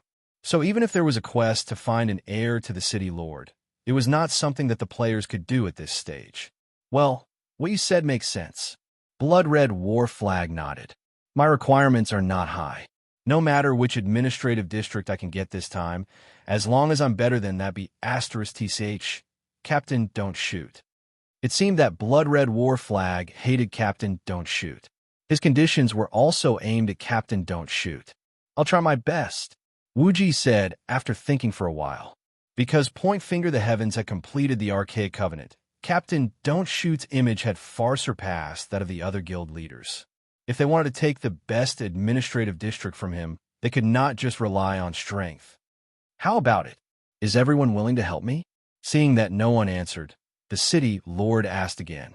Captain Don't Shoot answered again, "As long as the city lord and the people need us, we are willing to give up our youth." Yes, that's what we think too." The other bosses expressed their opinions one after another. What a joke. No one was unwilling to do this. Everyone wanted to be the only one who could bear the responsibility. Seeing everyone's reaction, the city lord nodded in satisfaction. "All right, I prepared 3 trial quests. After everyone passes them, according to the completion rate, you will receive a part of Yuhuicheng's administrative authority." After the city lord finished speaking, everyone received a system notification. "You have accepted the trial quest City Lord's Trial. The first round is Eliminate the Bandits. Quest rank A. Quest background. The Sunset Bandits that have been destroyed have gathered again and resurrected their leader, Urtis, through sorcery. For the sake of the people of Huichang, I hope that everyone will pick up their weapons and go to the Sunset Lair in the Sunset Valley to eliminate them. The guild that eliminates the bandits the fastest will receive a special reward. The top 15 guilds will qualify for the next round of the trial. Quest requirement. Erdis's Head 0/1 quest restriction. The maximum number of people in a party is 3, so it's Erdis D*MN. Can so many of us kill him? Seeing the quest description, Wang Yu could not help but be happy. This Erdis could be considered an old friend of Wang Yu. Wang Yu alone had killed him twice. However, ever since Chuanjin occupied the Sunset Valley, Erdis had not respawned. There were at least 20 guild bosses in the City Lord's Hall. Could there be dozens of Erdis spawning in the Sunset Valley? Wuji said, I don't see the Sunset Lair. It should be an instance dungeon. Oh, no wonder. Wang Yu suddenly understood. If it was an instance dungeon, then it was easy to say. Everyone could kill their own. There was nothing wrong with that. It was just that the 15th and lower guilds would be eliminated. At this moment, the party leader, Don't Shoot, suddenly wondered, Esteemed City Lord, why didn't I receive the quest? The City Lord said, You completed the Archaic Covenant. I believe that you have the strength. You don't need to participate in this round of the trial. Thank you for your kindness, City Lord. The party leader, Don't Shoot, thanked him cheerfully. The others panicked. Originally, there were only 15 spots. Now that there was a predetermined spot, the competition had increased by a notch. Thinking of this, everyone stopped wasting time and hurriedly left the City Lord's mansion. Chapter 903. Since the number of slots was limited, it was naturally better to act as quickly as possible. If it was a guild like Finger the Heavens that didn't lack money, they would definitely tear a teleportation scroll and fly over. However, teleportation scrolls were extremely rare items. In Afterglow City, these items had already been monopolized by Blood Alliance and Finger the Heavens. Since everyone couldn't fly, they could only rely on their legs. After exiting the mayor's mansion, a portion of the wealthy players summoned their mounts and headed straight for the city gate. The other players behind them were envious. Although the mount system was already available in the game, mounts were still a rarity at this stage of the game. The cheapest little yellow horse, which increased movement speed by 10%, cost nearly 1,000 gold coins each. As for the more advanced ones, they were even more expensive. Currently, only expert players could afford them. Even among the people from the Chuanjin sect, Wang Yu was the only one who had a mount Qinggong. The game was directly linked to reality. One could see the difference between players' levels just from the means of transportation. The most powerful tycoons could take a plane. Those who couldn't afford a plane could drive a car. Normal middle-class players were still stuck at the stage of running. Seeing everyone leave, Blood Red War Flag calmly took out a scroll and wanted to teleport over. However, it was stopped by Wuji. Scrolls are free. Give me 500 gold, and I can send you to the dungeon entrance. Each scroll was worth thousands of gold. The stingy Blood Red War Flag was going all out now that they were using scrolls for such a short distance. Blood Red War Flag froze. Only then did they remember that Sunset Valley was at the entrance of Chuanjin's camp. They could teleport there directly. After exiting the mayor's mansion, the three of them were about to teleport when they saw Page Book and two other girls run out. These girls belonged to the type that was quite pitiful. Page Book was still okay. He was an expert player and had a hidden subclass.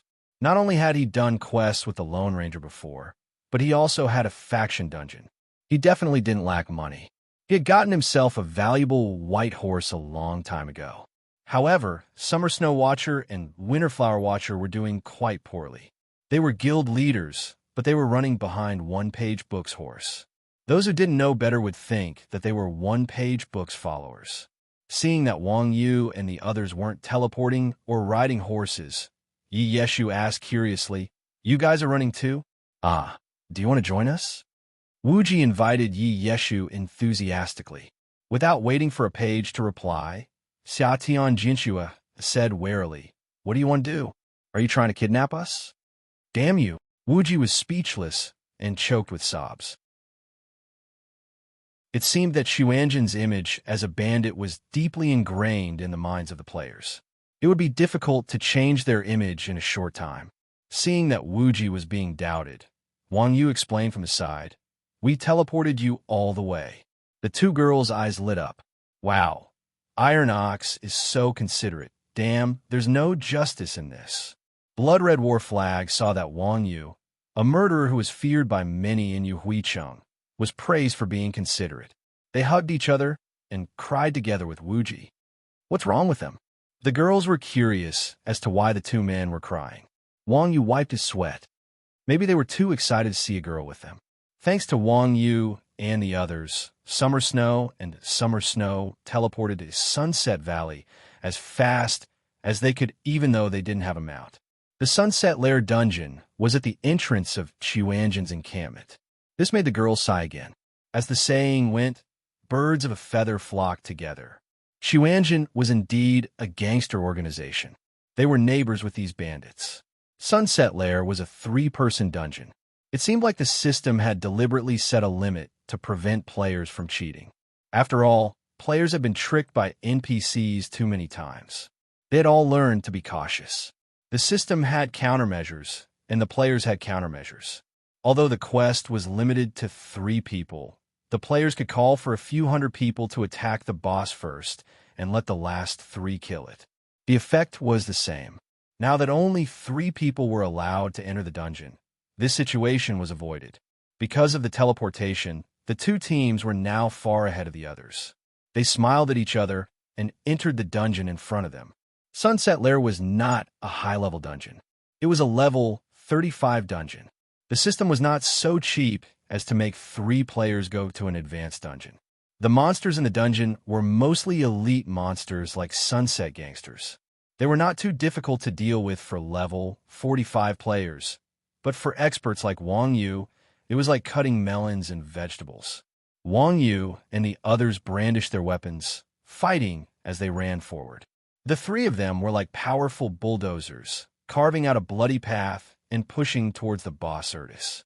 Erdis was still the same Erdis from before. He was tall and strong, wearing heavy armor. He held a large, gold-threaded sword in his hand and sat majestically on his seat. However, this guy's heavy armor was engraved with magic runes. At the same time, there was a circle of stitches around his neck.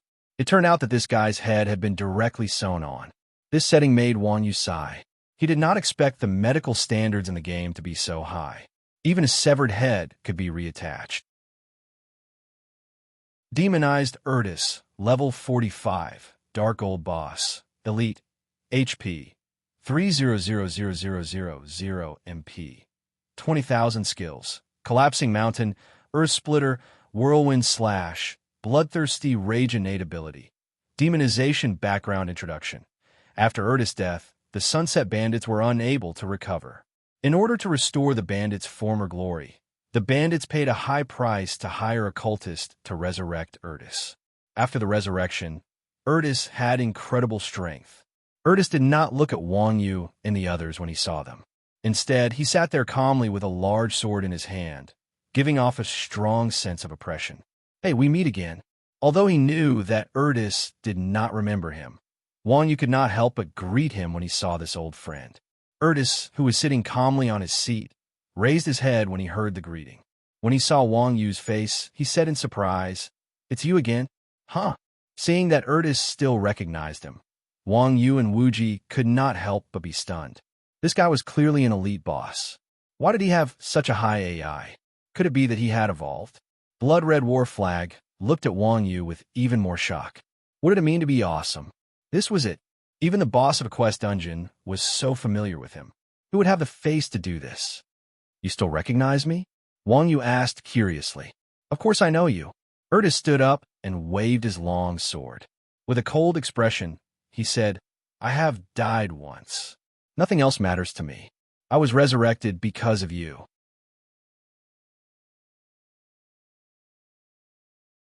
Chapter 904. Hearing the conversation between the two, Blood Red War Flag began to doubt life. This was the first time he had seen a boss interact with a player like this. Weren't bosses meant to be farmed by players? Why was he holding a grudge? The number of bosses that Wang Yu had killed was endless. If they were all like Erdis, it would be terrible. Therefore, it was not just blood red war flag. Even Wang Yu was puzzled. Resurrect for me? What kind of logic is that? Umph. As a warrior, I will not allow myself to die in your hands in humiliation, Erdis shouted angrily. Indeed, Erdis's heavy armor had been difficult for Wang Yu's attacks to break through. In the end, Wang Yu had only managed to kill Erdis with Mingdu's help. At that time, Wang Yu's victory was not very honorable. It seemed that Erdis was not satisfied with his defeat. Wang Yu smiled and said, "So that's how it is. It must have been hard on you." Seeing Erdis risk his life for him, Wang Yu could not bear it. "As long as I can defeat you, I am willing to pay any price," Erdis said coldly. As soon as Erdis finished speaking, Wang Yu and the others suddenly received a quest notification. System notification. A member of your team has triggered the hidden storyline Warrior's Revenge. Quest rank A+. Do you accept? Notification. If you accept the hidden storyline, the dungeon difficulty will increase. If you do not accept, the dungeon difficulty will remain unchanged. Hidden storyline? Blood Red War Flag was stunned. In the end, he turned to seek Wang Yu's opinion and said, "Old cow, do you accept it?" Although the hidden storyline was something that could not be sought, the condition that the dungeon difficulty would increase after accepting the quest made Blood Red War Flag a little hesitant. After all, this was a special time. Everything should be done quickly. According to Blood Red War Flag, they would definitely not accept the quest. However, the protagonist was obviously Wang Yu. No matter how bold Blood Red War Flag was, they would not dare to influence Wang Yu's thoughts.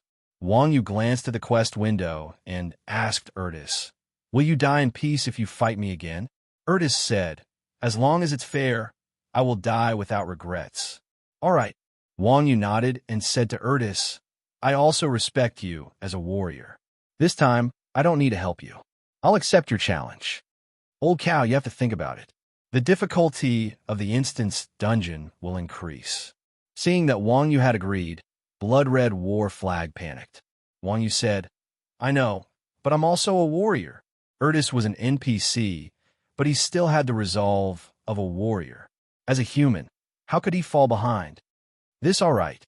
Seeing Wang Yu express his stance, Blood Red War Flag did not dare to disobey Wang Yu even though it was a little reluctant. It could only accept it. System notification. You have accepted the hidden quest, Warrior's Revenge. Quest rank, A+. Mission background. The warrior Erdis found it hard to sleep after his death. All he wanted was to have a fair battle with the person who killed him. Mission objective. Defeat Erdis single-handedly 0-1. The number of challengers cannot be greater than 1. Mission hint. In order to maintain fairness, Erdis will unlock his true strength. When everyone received the quest, a black light burst out from Urso's body. A look of enjoyment appeared on Urso's face. True, demonized Erdis, LV45, Dark Old Boss, Epic, HP, 5000000 MP, 200000 skills, Warrior Mastery, Bloodthirsty Rampage innate abilities, Demonization background introduction.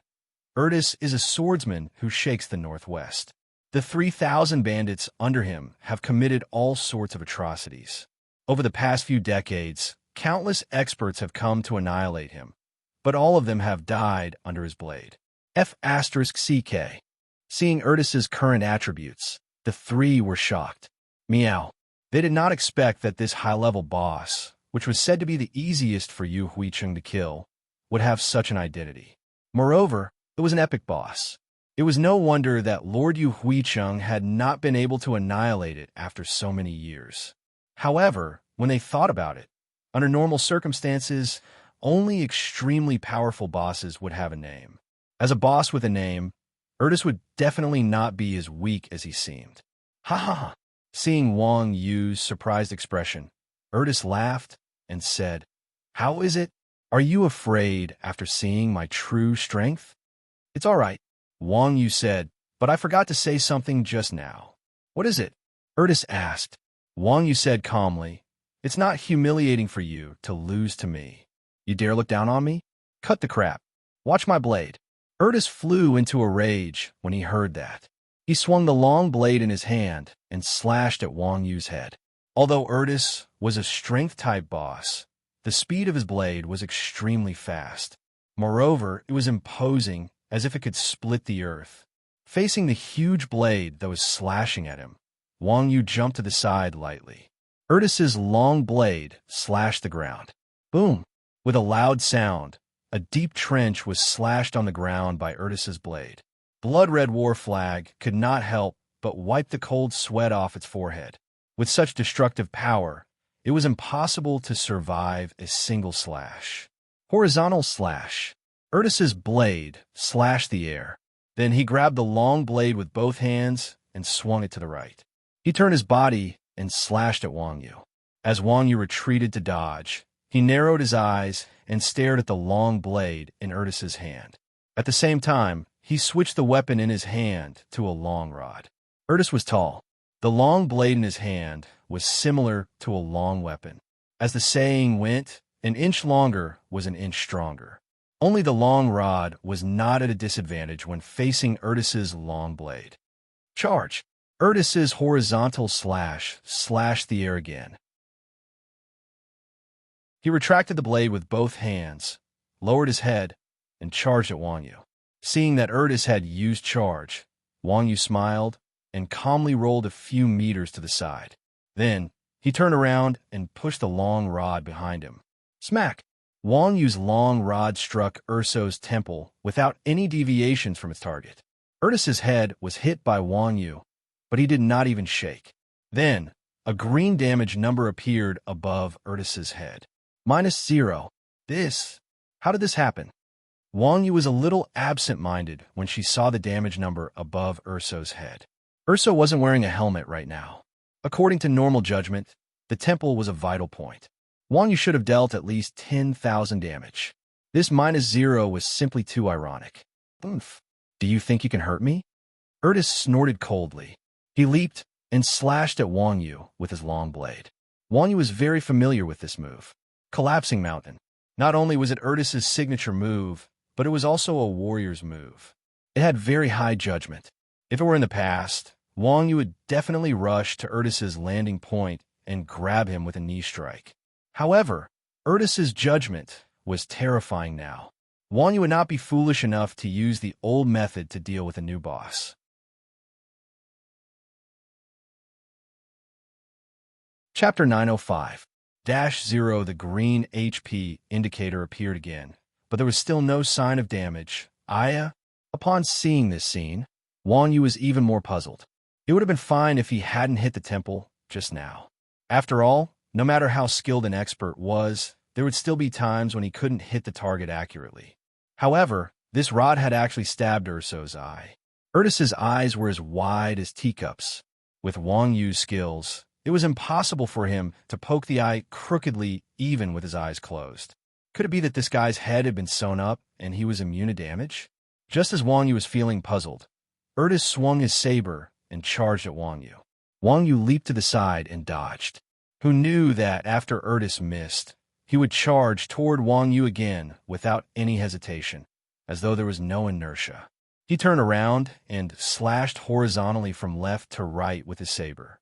At this time, it was too late for Wang Yu to dodge. He held his staff with both hands to block Urtis's saber and jumped to the right at the same time. Under Urtis's huge impact, Wang Yu was sent flying 5 to 6 meters away. Although Wang Yu blocked with his staff and jumped to the right to offset most of Urtis's damage, the HP bar above Wang Yu's head still decreased. It was obvious how high Urtis's attack power was. Urtis slashed twice with his saber. Without waiting for Wang Yu to heave a sigh of relief, he disappeared from Wang Yu's sight once again. That's right.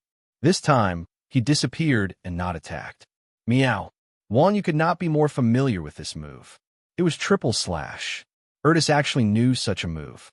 After understanding Urso's moves, Wang Yu slammed the long rod into the ground with both his hands. His feet left the ground and sent out a flying kick that was accompanied by lightning. Bang! At this moment, Urtis appeared and collided with Wang Yu's legs. A flash of lightning surrounded Urtis's chest. The powerful priority of Thunder Stomp forced Urtis to take a step back. Wang Yu did not have it easy either. It was as if he had kicked a wall as he was sent flying by Urtis. -0. The green numbers floated up for the third time. This time, not only Wang Yu, but even Wuji and Blood Red War Flag were dumbfounded. Generally speaking, there was no such thing as an invincible boss in the game. If a boss did not take physical damage, it would definitely have extremely low magic resistance. Everyone in Yu Huiqing knew about Wang Yu's Thunderstomp. It was his signature skill. Everyone knew that not only did Wang Yu have amazing physical attack, but his stomp also had impressive magic attack. Logically speaking, even if Urtis was wearing heavy armor, he should have taken damage from the Thunderstomp. However, the magic runes on Urtis's armor lit up slightly and absorbed all the dazzling lightning. This boss was 2F** King Strange. Haha, I won't fall for the same trick twice. Urtis laughed maniacally as his eyes turned red. He suddenly extended his left hand and condensed a huge palm to grab Wang Yu. Wang Yu sprawled on the ground and rolled over in a sorry state to dodge the attack. Before Wang Yu could get up from the roll, Urtis flew high into the air once again and slammed his blade down on the ground. Watch my heaven and earth-shattering slash. The mountain and earth-shattering slash had a very large attack range. Even if Wang Yu could get up, it would be difficult for him to escape the attack range. Hence, Wang Yu simply lay on the ground and activated his chi. He shouted, "I'll send you to heaven." At the same time, he gathered chi with both hands and pushed them upward. A huge wave slammed toward Urtis. No matter how powerful Urtis was, he was only a level 45 boss. Wang Yu's heaven and earth-shattering slash could even block the ultimate skill of an epic boss that was 20 levels higher than him. It would be a piece of cake for him to block Urtis. Wang Yu leaned against the ground and was as still as a mountain. He blasted Urtis, who was in midair and had nowhere to borrow his strength away. Wang Yu took the opportunity to roll to the right and quick recover. When he looked up, his heart skipped a beat. -0. Although Urtis had taken Wang Yu's ultimate skill head-on and was blasted into the sky, he still did not suffer any damage. F***CK. Does this guy have an immortal body? Upon seeing this scene, Blood Red War Flag could not help but exclaim. Wang Yu's performance was already insane enough. They did not expect this boss to be even more insane. He was unscathed after taking such a blow. Wuji frowned and said, "This guy was resurrected from the dead. It's normal that he's not dead. However, his weakness must be even more obvious." "Weakness?" Wuji said carelessly, but Wang Yu listened attentively. "That's right. Such an invincible boss must have an obvious weakness. Otherwise, wouldn't this game be impossible to play? Since Urtis was resurrected from the dead, his weakness should be in this resurrection. However, where was it? At that moment, Wang Yu felt that he knew the weakness, but he could not recall it. At that moment, the heaven and earth-shattering slash dissipated and Urtis revealed himself. Suddenly, Urtis's small action attracted Wang Yu's attention. Moreover, Urtis had always turned a blind eye to Wang Yu's attacks because he was invulnerable to weapons and was impervious to fire and water. However, at that moment, Urtis placed his saber in front of him and made a blocking posture. Furthermore, his blocking posture was especially strange. Ordinary people would block in front of their chest, but Urtis's blocking position was clearly much higher. He was blocking his neck. Wang Yu swept his gaze behind Urtis's saber, and his eyes lit up. Urtis had blocked the wound that was stitched together from his head and neck. The stitch scar wasn't too big for Urtis's figure, but it was definitely not small either. Wang Yu had noticed it when he first saw Urtis. Therefore, this weakness was definitely considered obvious. It made sense. Urtis was a dead man without his head. Now that his head had been sewn back together, his entire body was invincible. The only flaw was the stitched wound. Oh, I see. At the thought of this, Wang Yu narrowed his eyes and switched the staff in his hand to a one-handed sword. Upon seeing Wang Yu's long weapon turn into a short weapon, Blood-colored war flag asked curiously, "What's the meaning of this, old cow? Why did he shorten his weapon?" It was common sense that the longer a weapon was, the more advantageous it was. Just now, Wang Yu's weapon was so long, but he was still beaten to a sorry state. Was he giving up on himself by making his weapon shorter? Wu Ji crossed his arms and said with a relaxed expression, "Humph, it seems like old cow has discovered Ertis's weakness." "Is that so?" Blood-colored war flag found it unbelievable. As the two of them spoke, Ertis came to his senses. He brandished his saber and slashed at Wang Yu again. This time, Wang Yu didn't dodge like before. Instead, he charged at Ertis's saber. F***, old cow doesn't want to live anymore. Blood-colored war flag was shocked and could not help but shout. Ertis's death was directly related to the Blood Alliance's quest. If Wang Yu died, then so be it. He wouldn't even lose EXP in the instance dungeon. At most, he would lose some equipment. However, if he failed the quest, it would be a miracle.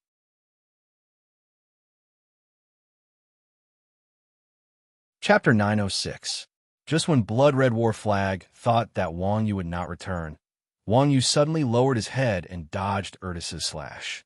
He then stepped forward and cut into Ertis's chest. Ertis was about to wave his hand to counterattack when Wang Yu's longsword had already reached out and slashed the artery on the right side of Ertis's neck. Pa! After a strange sound, a huge damage number appeared above Ertis's head. -1000000 inch this.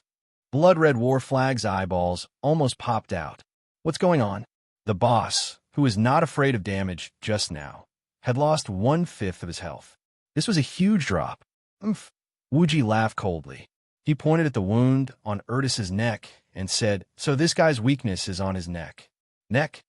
Blood-Red War Flag immediately looked in the direction that Wu Ji was pointing at and saw the stitched wound on Ertis's neck. Ertis, who had been injured in a vital area, was shocked. He quickly retracted his arms and tried to hug Wang Yu. Wang Yu was quick.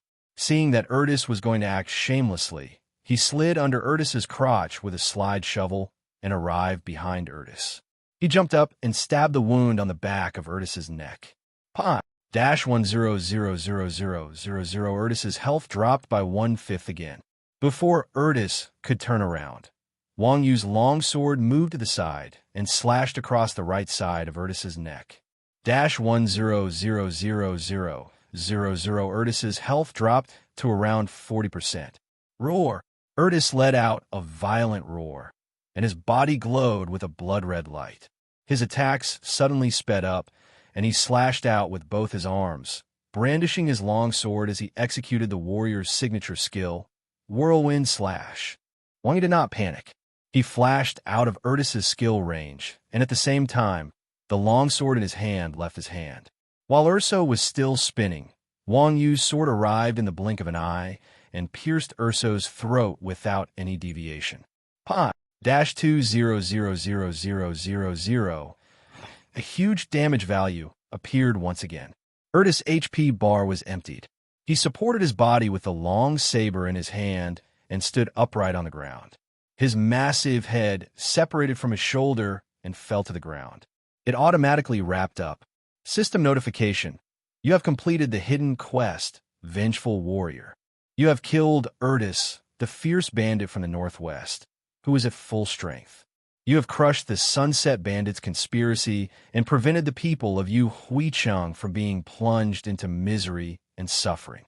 Yu Huicheng reputation plus 3,000 Yu Huicheng honor plus 500 light faction honor plus 500 neutral faction honor plus 500 obtain the title Yu Huicheng's Guardian God.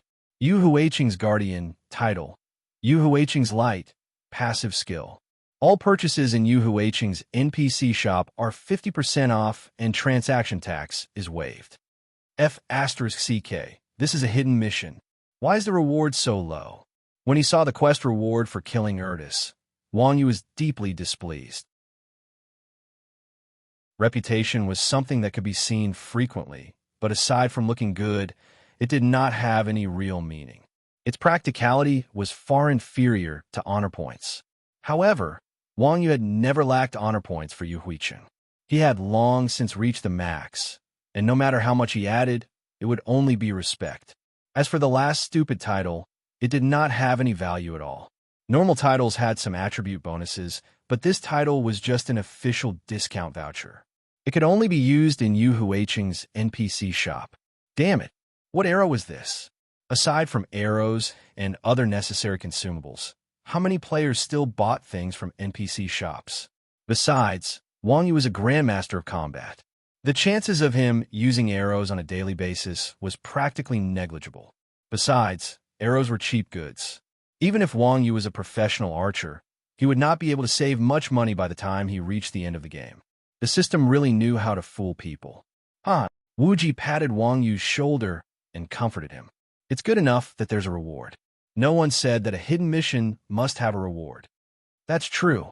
When Wang Yu heard what Wu Ji said, he could not help but nod. His expression changed from one of dissatisfaction to one of satisfaction. Wang Yu had been cheated by the system too many times. He knew how the system was like. It was already very kind of the system not to take away all the rewards. While the two of them were talking, Blood Red War Flag had already picked up Ertis's head from the side.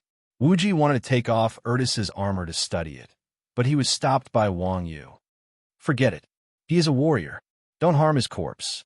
In fact, even if Ertis's clothes were taken off, there would not be any attributes.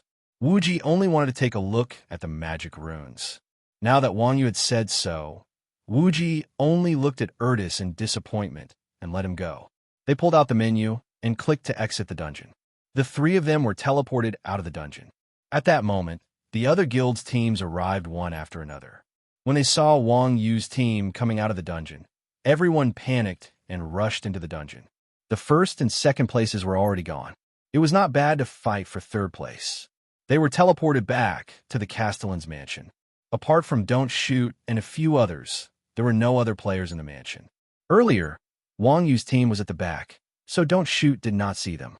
At that moment, when he saw Wang Yu and Wu Ji following behind Blood Red War Flag, his expression changed. Don't Shoot might have only fought one dungeon with Chuanjin, but the terror of Wang Yu and Wu Ji was ingrained in his bones. When he saw Blood Red War Flag calling for the two of them to help, he could not help but feel uneasy. Seeing Don't Shoot's expression, Blood Red War Flag smiled proudly and looked at Don't Shoot provocatively. They walked in front of the Castellan and handed Ertis's head over. Oh! The Castellan looked at Ertis's head and frowned slightly. He then smiled and said, "You did well. You're qualified to be my assistant." Wu Ji saw the Castellan's actions and secretly said to Wang Yu, "This Castellan is really cunning. What's wrong?" Wang Yu was puzzled by Wu Ji's words. Wu Ji said, "The Castellan clearly saw that Ertis's head in Blood Red War Flag's hands was the real Ertis's, but he still pretended to be ordinary. It seems that if Old Flag did not take the initiative to mention it, this old fellow would definitely take away the reward." As expected, Blood Red War Flag was not someone who would fuss over such trivial matters. Their goal was to obtain the qualification to advance. Now that the Castellan had announced that they had advanced, they had already stood to the side happily, like an idiot. He really took away the reward. Seeing that the Castellan did not mention it, Wang Yu said anxiously, "Why don't we go and mention it?" Wu Ji said calmly, "Stop fooling around. The person involved hasn't said anything. Why should we, the followers, mention it? Have you forgotten about the Meddlesome incident?" Meddlesome was a player. Just like his name, he liked to talk too much. When others were handing in their quests, he chattered too much at the side. In the end, his favorability was forcefully lowered by the system. He was so unlucky that it was several times more difficult for him to accept quests than ordinary players. Because of this, the unlucky child took the game company to court. In the end, the game company won the lawsuit by claiming that the company had the final right to explain the situation. The story of the unlucky child spread throughout the game. As the saying went, do not speak when watching a chess game. If you insisted on conquering other people's quests, don't blame the system for giving you a hard time. Wang Yu was stunned when he heard that. He dispelled the idea of helping to remind the Castellan. You're tuning in to the Warrior Lore YouTube channel. Don't forget to subscribe and join us on this journey to catch the most captivating stories.